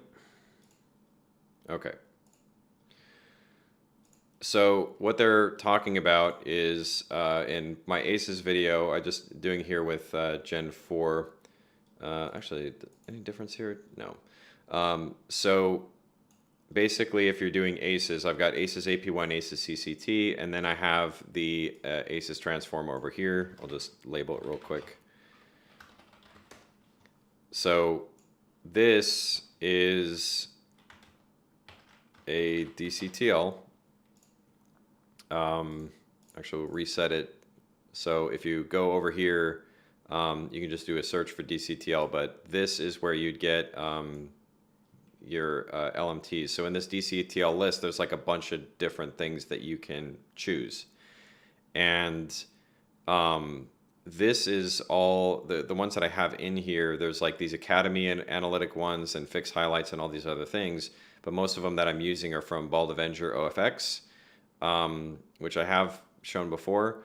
But basically they were asking, how is it that I have all of these different LUTs, which are not LUTs exactly? They are called look modification transforms. So what I did with these, let's, just going back in between all these. So we'll go to this one. What you get with the Bald Avengers one is you'll get the print film emulation, and then you have all these other ones. But the reason why I have a bunch of them is because I created those. So the way that I do that, I basically just copy paste one of these, okay?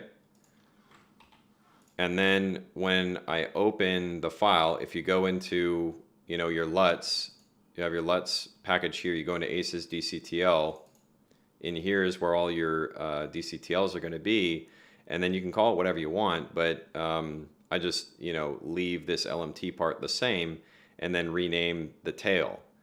And then in here, if you open it, we'll just open this one, you'll have all these digits. Okay? See all this stuff? And you just mirror what you're seeing over here in your, whatever you do in the sliders here, you just copy and paste it into this over here. Okay? Because this will be the value. So for this one, this is the print film emulation that comes with it. So I'll just open that up. So if you look over here, I'll just put it right next to each other so you can see. See, it says exposure, and then it says 0, and you can see that it's 0 here. Scale color, You look here, it says scale C, scale color, 0.7, okay? So if you know, are messing about in here and you get a look that you like and you want to save it, that's all you have to do. Copy paste one of these notepad files. You adjust the numbers to match what you're seeing over here. You save that. And usually I have to close out Resolve and reopen it, and it will appear in there, okay?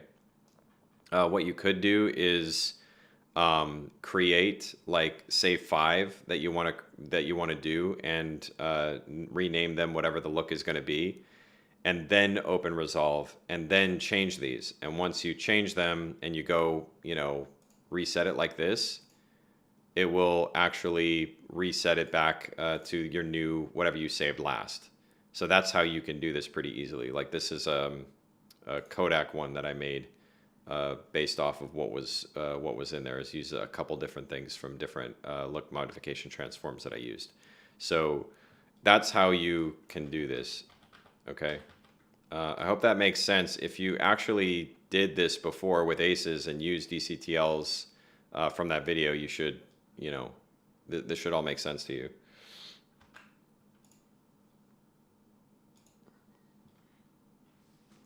I'm slumping in my chair. Okay.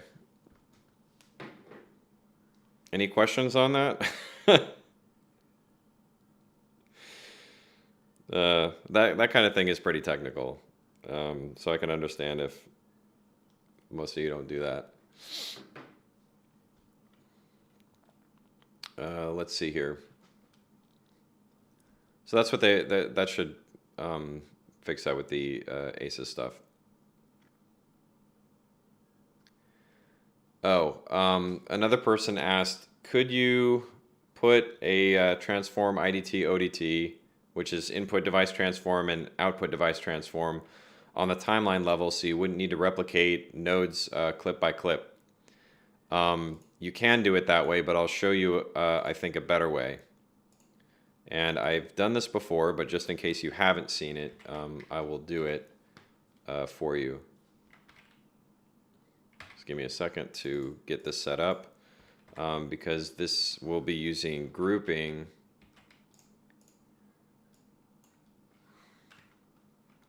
And before, when I tried to show this, I don't think I was showing it correctly. So, yeah, okay.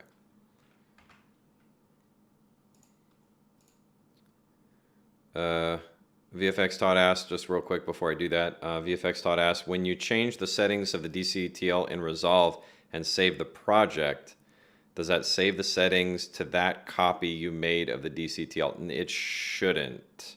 No, if you change, you're asking if, you know, in the DCTL, let me just show you. Okay, so you're asking, here's ACES transform. This is still ACES. We'll go, oops, ACES transform. Oh, we already got that. DCTL.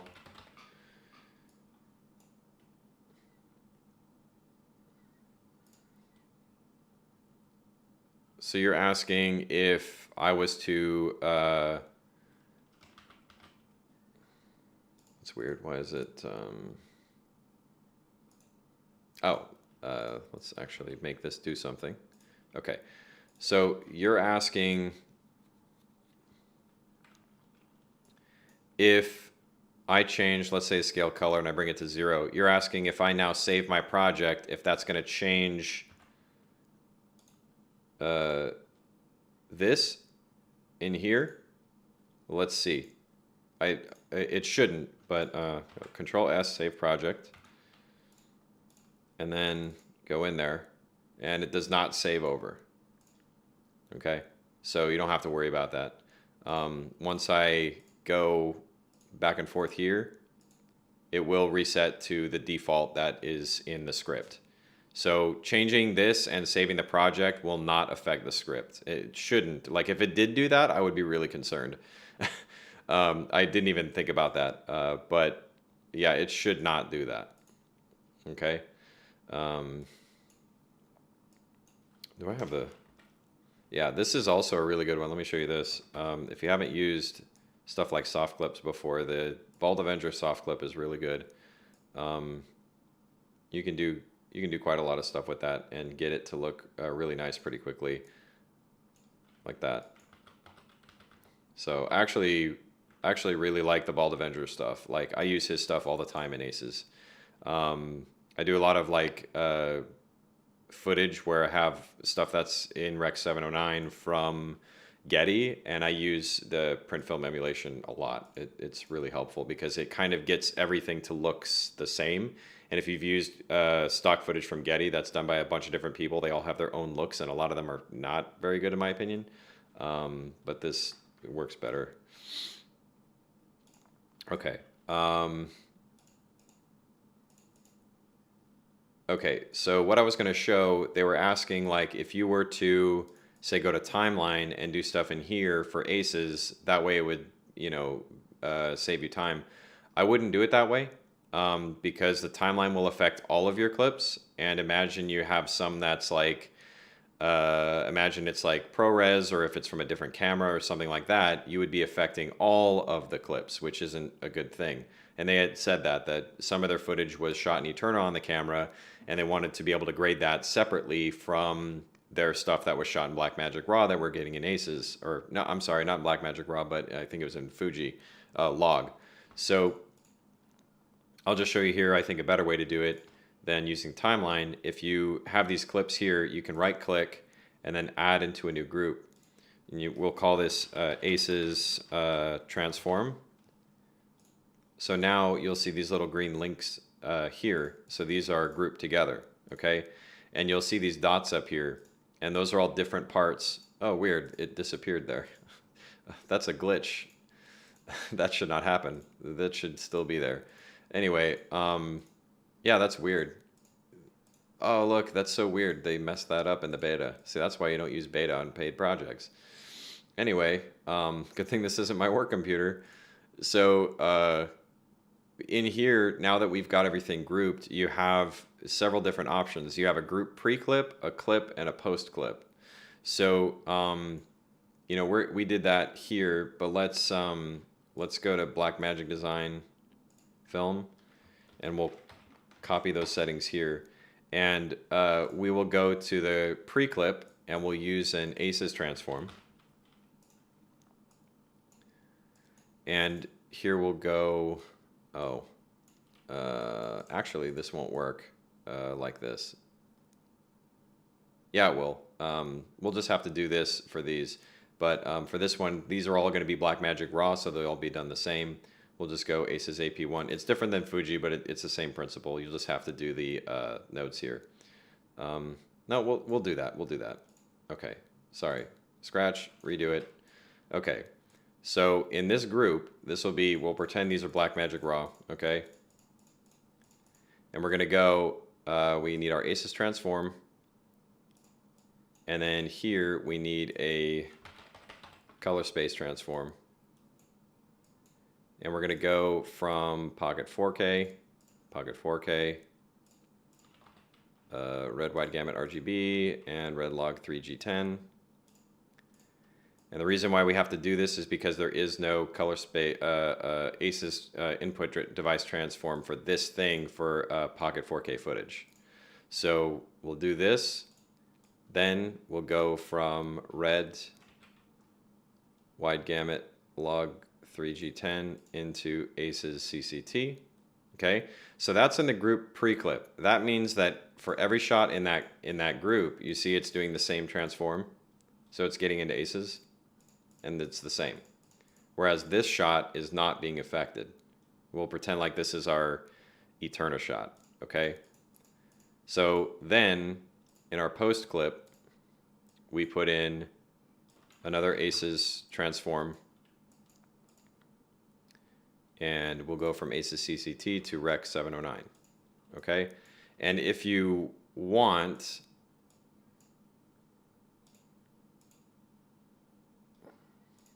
yeah.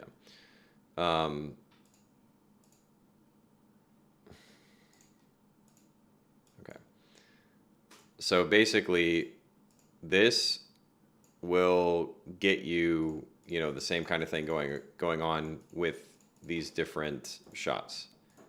Then in clip, you can do whatever you want isolated. So I'll do this. And you can see that that clip, things done here, does not affect this one. Okay, but if I was to do this contrast adjustment in pre-clip or post-clip, it would affect them. Okay, so I hope that makes sense. That's how I would do it. I would not do it through timeline.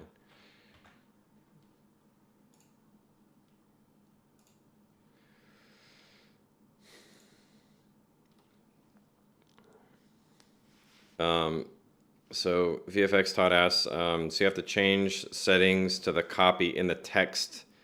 Yes, in order to change any of the settings in your defaults for your DCTL, like I'm sorry, your LMT, which is using the DCTL, that's how you save it. That will not save, like, you don't have to change the notepad, which is basically the scripting. You don't have to change that every time you make changes in your LMT, like in your project. All the notepad really does is create defaults. Like, it will make the default for one LMT different than the next one. Okay, so it's just a different starting point. You can technically get there like just by punching in digits and all that stuff and manually doing that for each one if someone just gave you what those values were, but it's a lot easier to have the default set. That's how I do it because, like I said, it just is faster and it's easier.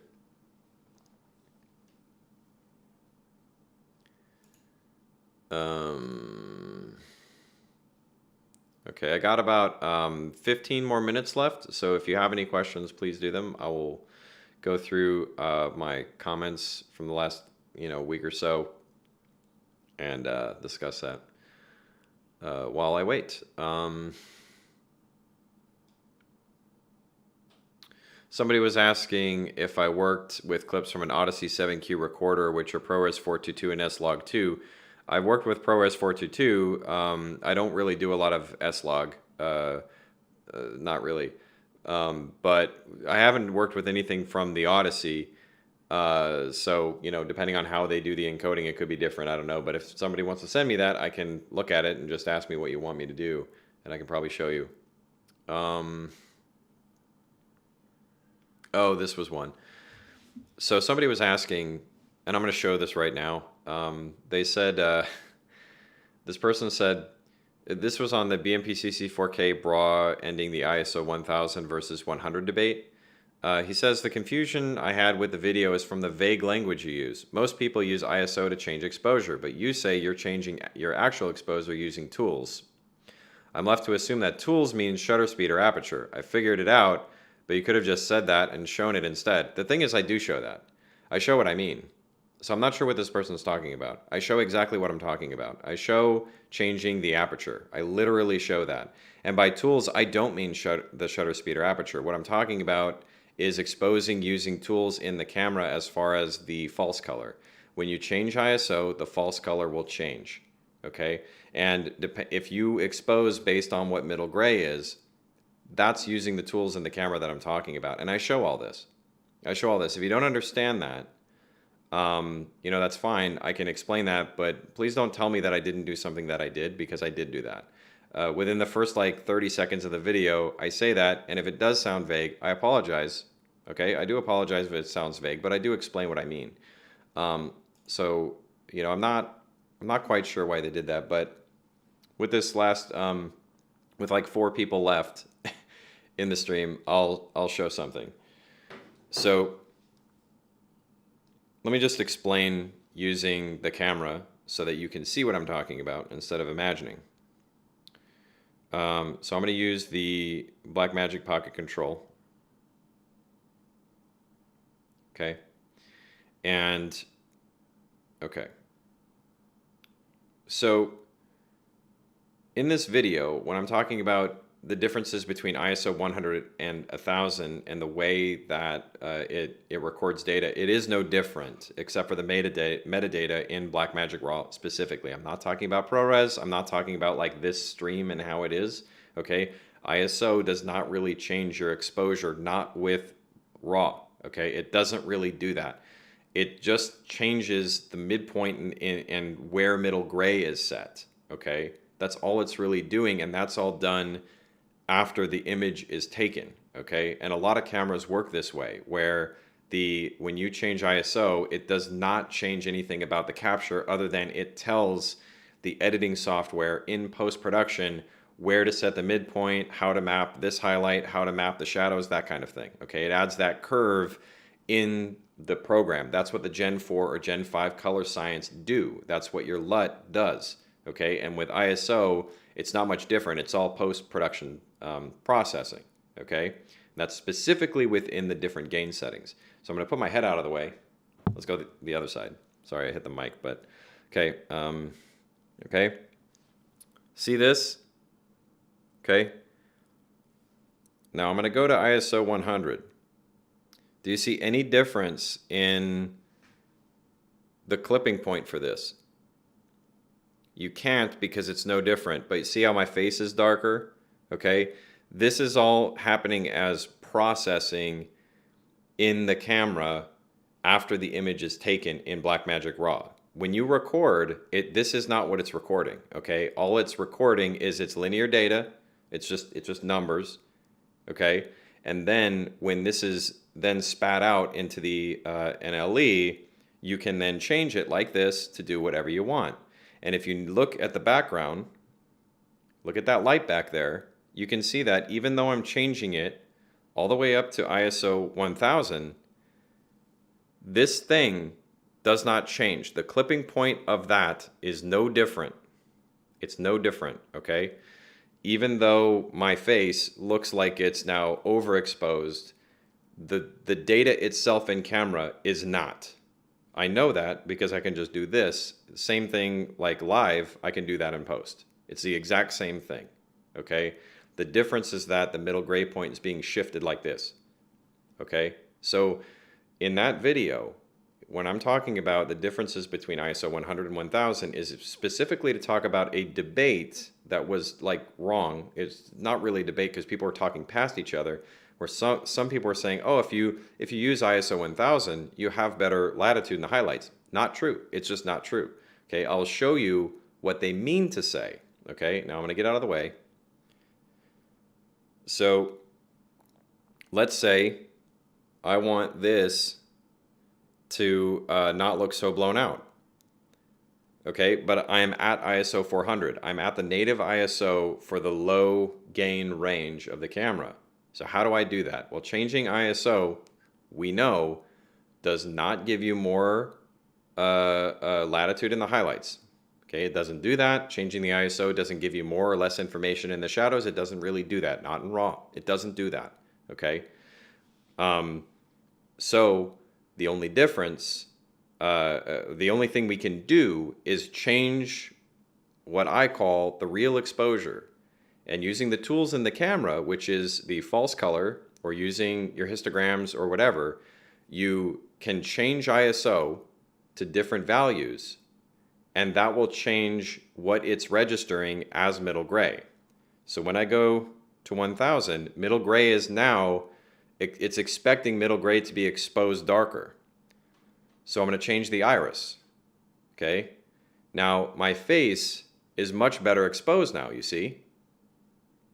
And when I get out of the way, there's more, this is really awkward. Let me point at it. This, okay? There's more information back there. Okay? You can see more information in this lamp because I changed the iris. And as I change the iris, and I keep getting darker, you can see more and more information in there. See how I'm about as dark as I was at ISO 100, but there's more information up there in this lamp?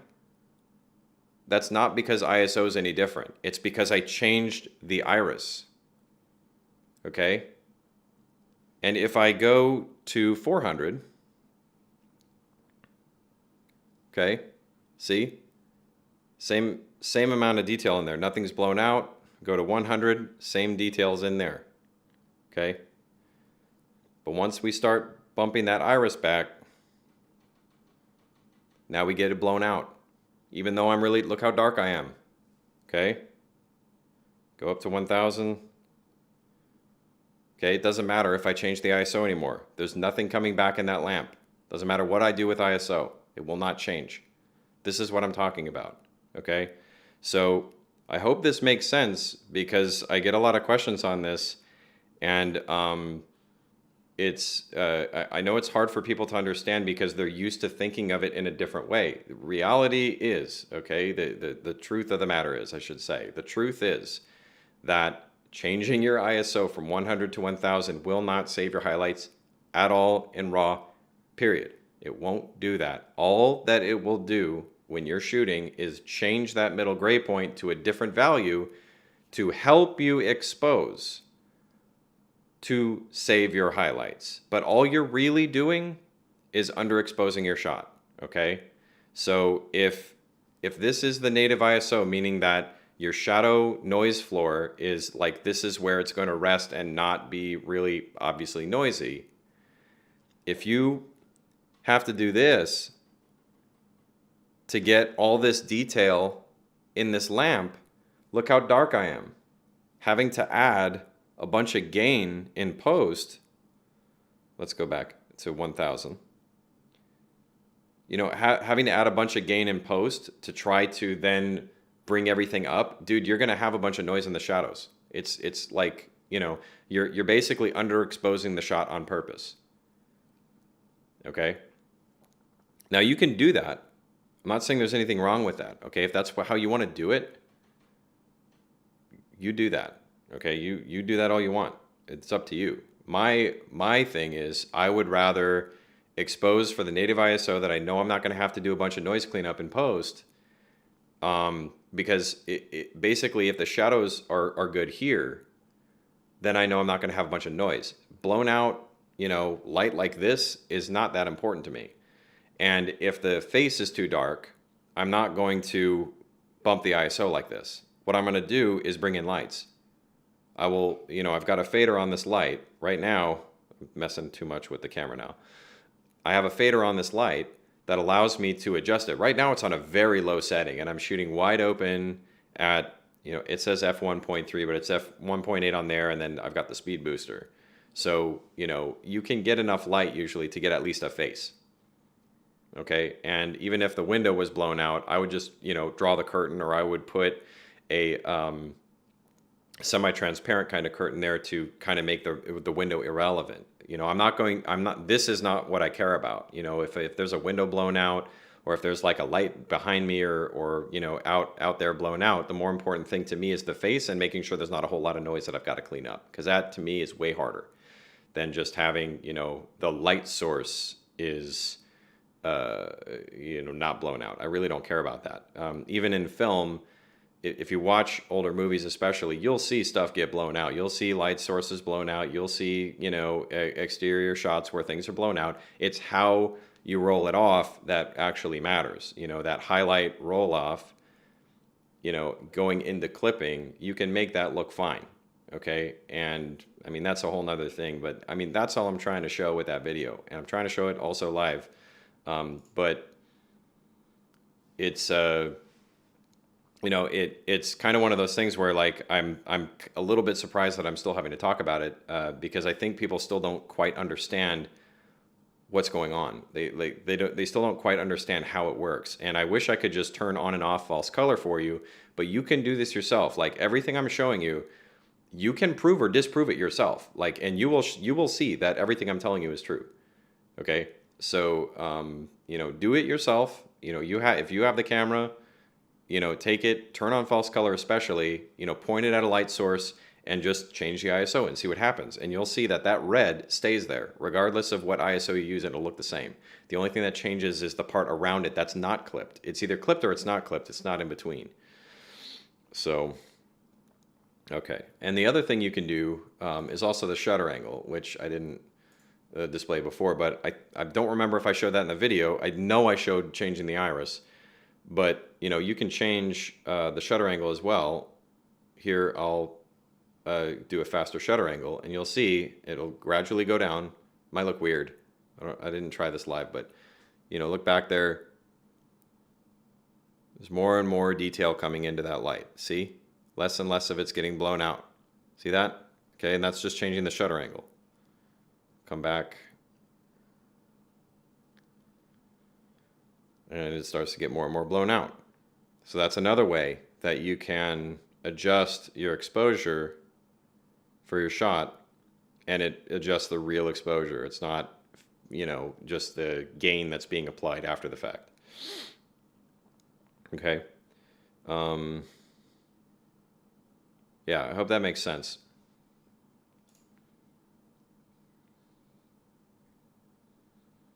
I'm always surprised when, like, that's an old video and I keep getting kind of challenges on it. I'm like, I don't understand, like, everything I'm saying is correct.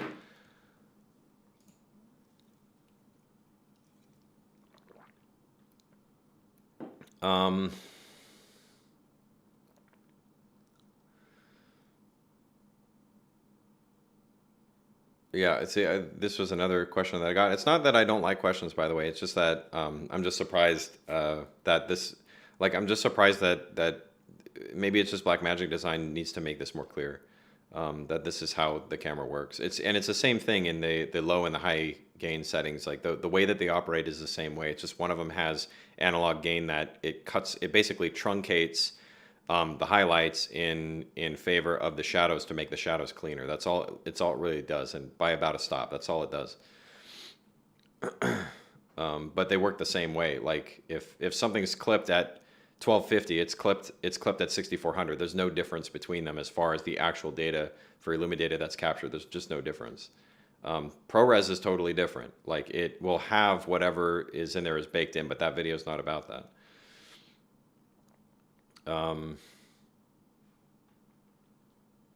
Yeah, and I think that was it for this week. Last thing. There's only a few people in here, and I think most of you probably already know how I feel about this. But I did see there was like an argument that I saw on the Facebook forum, like one of the BMPCC 4K 6K forums, and in that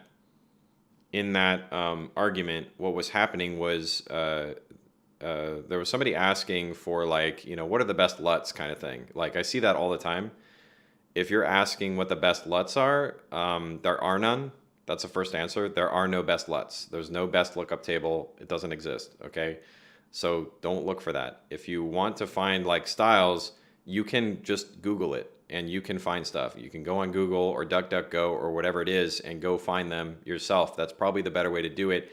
And don't go by just what somebody else tells you, because once you do that, you're not going to explore different things.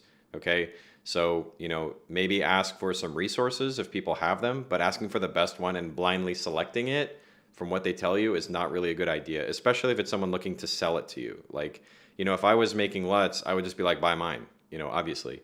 But I don't do that. It's not like I don't like people who do that either. I don't care. But if you're asking people about that, just keep that in mind, that you're just ask for the resources. Ask, like, these are the looks I'm trying to get. Does anybody know of a resource that I can peruse these? Because you want to get your options open. But the other thing about that, somebody had argued, well, it's probably a good idea, instead of just buying LUTs, like you should probably learn how to do your color grading and learn how to do all this color correction or LUT creation yourself. That way you can make your own thing. And there was this, I don't know if I'm characterizing that particular thing right, but I am characterizing this one correctly, I think. There was somebody who's I actually respect a lot as far as their work, and I really like their personality and all those things, but they were saying, oh yeah, and Roger Deakins is like an idiot for using LUTs. And I was just like, dude, you can't compare Deakins to someone using a Pocket 4K as an A camera and not knowing how to do color correction or color grading. You cannot put those in the same comparison at all. It makes no sense, because That's not even how it works. Like Deakins is not going online and asking random people on the internet for LUTs to buy and then just throw them on the camera. Like he's not doing that. Deakins is not doing that. Okay. People who don't know how to do color grading, people who don't know how to do color correction, people who don't know how to use cameras that allow you to use custom LUTs, they don't know how to do those things, and they're asking for that stuff. And realistically, Deakins doesn't even have to know much about color correction or color grading really at all. He doesn't have to know that because he doesn't even have to do that job. He doesn't have to. I mean, he probably could if he wanted to. Like I know Steve Yedlin does a lot of his own stuff. However, like somebody like Roger Deakins, he does not need that. Okay. And he's going to have a lot of people who are incredibly skilled and very, very talented and high paid workers that are putting in a lot of labor hours to give him the look that he wants. Okay. You're not going to have that. If you're watching this, I can guarantee you're not going to have that. Probably never in your life. Okay. Like I'm going to be right 99.9% of the time because most people are not Oscar winning cinematographers, and you're not going to have access to the money and the talent that it takes to do some of those things. It's just not going to happen. Okay. I'm not trying to be like, mean about it. It's just, that's just not reality. Okay. So, it's a good idea instead of looking at how somebody who's got basically all the unlimited resources they want at their disposal, probably not a good idea to see how they're doing it anyway, because you're not going to be put in that same situation. So you're going to probably have to know if you're a cinematographer, okay, or you're a videographer, or you're somebody who wants to like just learn how to use their camera and learn how to do things with it. You need to learn how to do stuff like color correction. You need to learn how to do stuff like color grading because you're not Roger Deakins and you're going to have to know those things. Chances are you're going to have to know those things. So, it's just not a good comparison.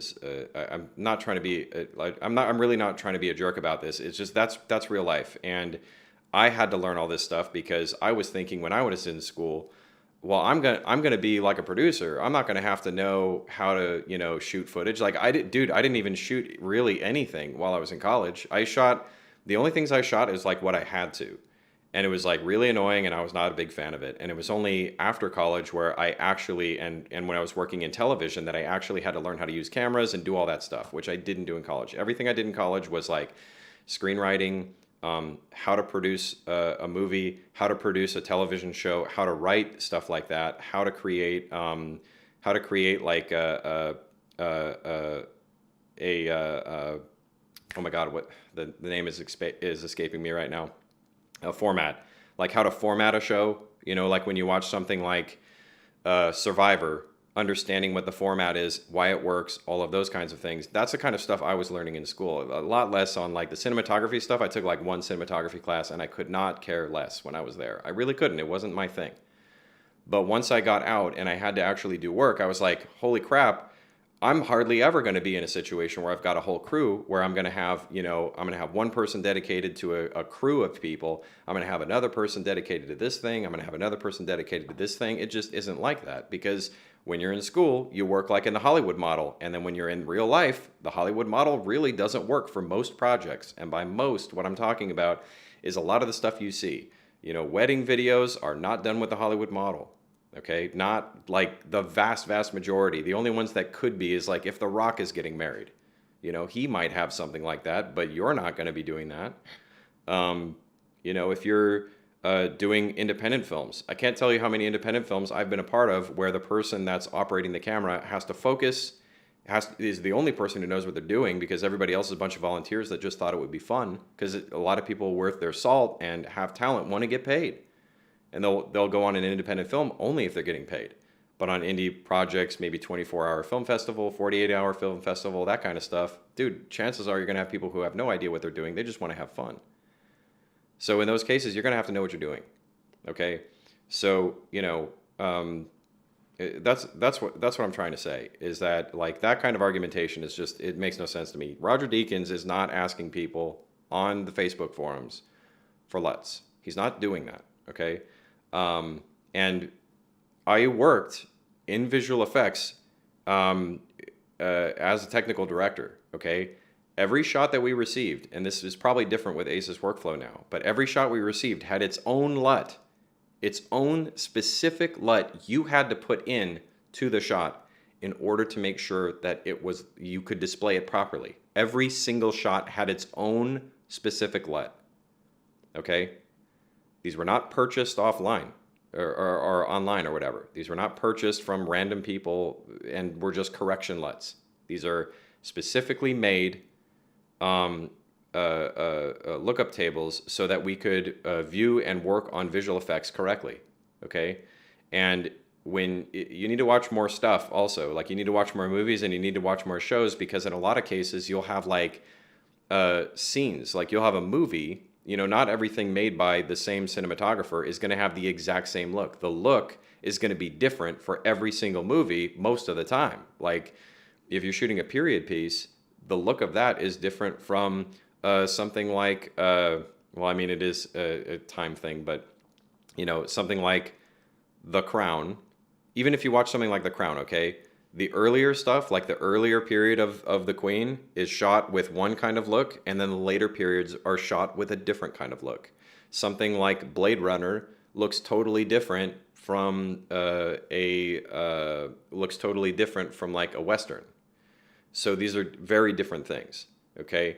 So, and then if you're looking at documentaries, you'll have different looks often depending on what they're talking about. I was watching, I forget what it is now, but there's a docu-series that I watched that had like 4 or 5 different looks depending on the time period they were talking about. So, that idea that, oh, well, all these people who are well-paid, Oscar-winning cinematographers, they just use LUTs. It's not that simple.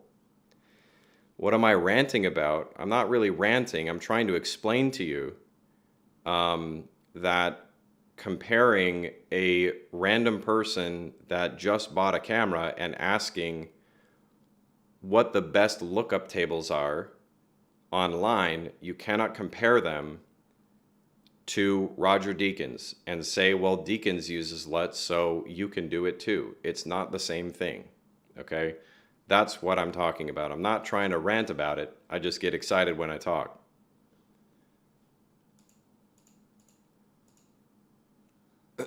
So I've got like a couple minutes left. If you have any further questions, please let me know.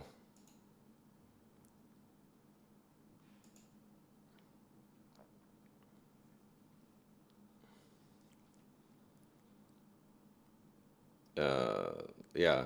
So that's all I have to say about that. I don't really like engaging in arguments like that, because I feel like a lot of times those arguments and some of the things that they say just don't, like, they just, the way that people argue, like, you need to understand, like, at least if you want to understand the way that I think of it, like, a lot of this stuff has to do with nuance and it has to do with critical thinking.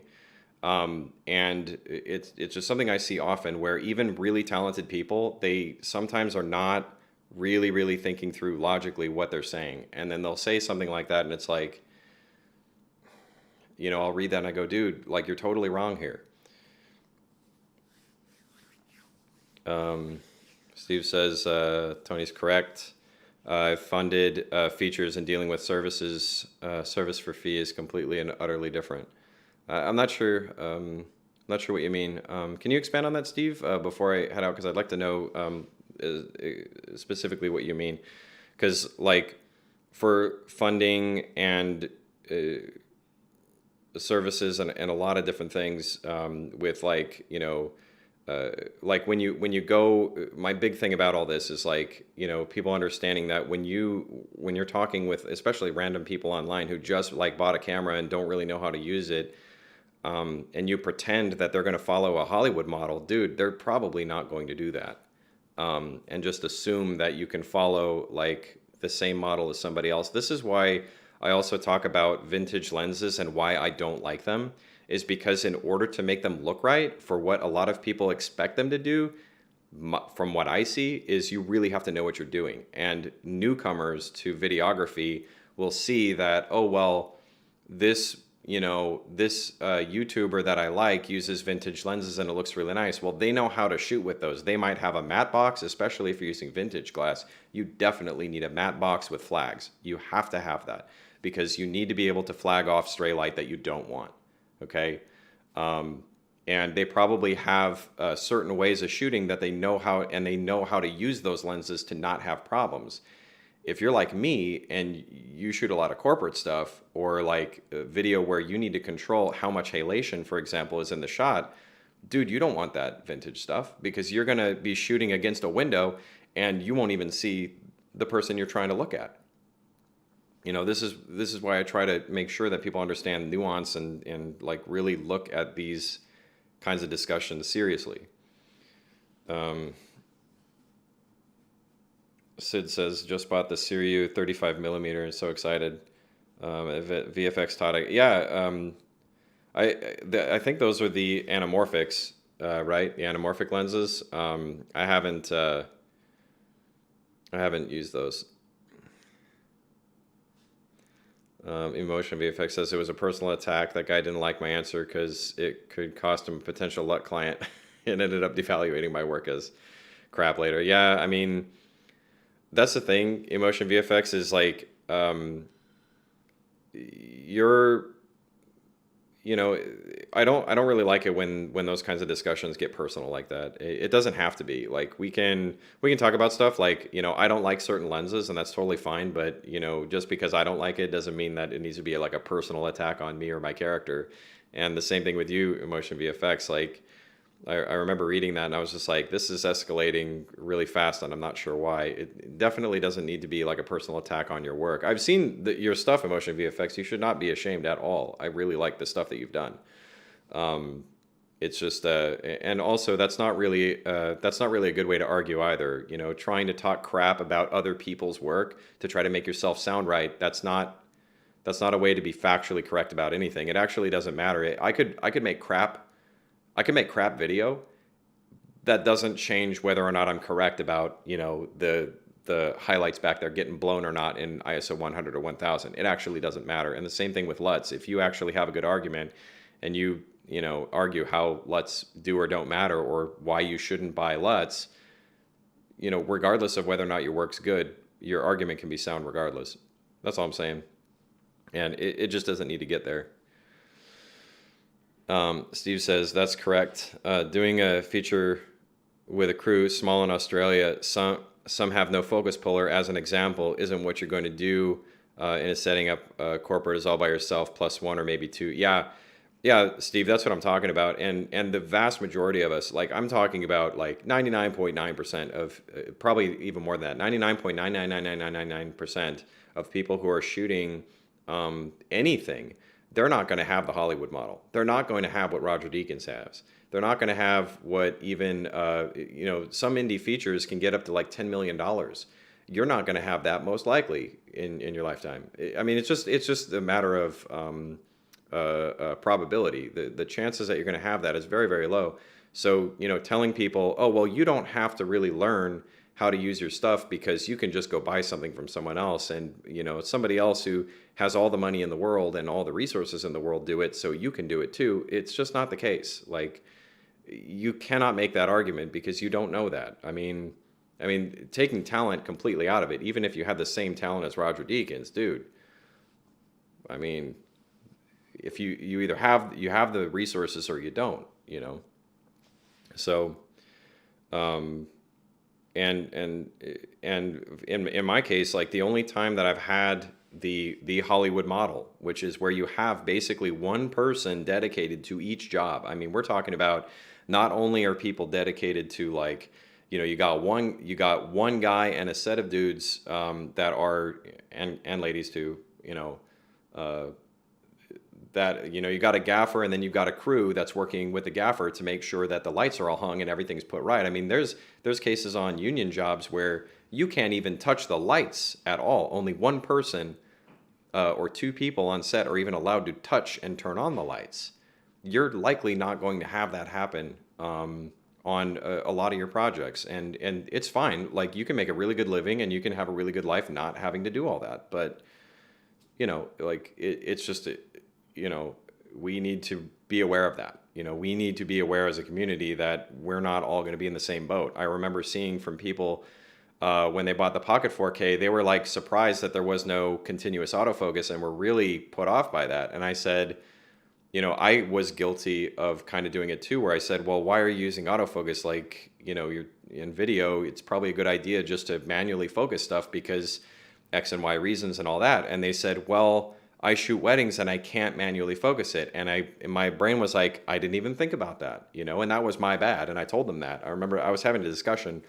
It was with a friend of mine, uh, who was really disappointed because I gave him the wrong advice, evidently. And I just wasn't thinking about that. And he was so used to using Canons that when he went back to having to manually focus, he was just like, dude, I can't even use this.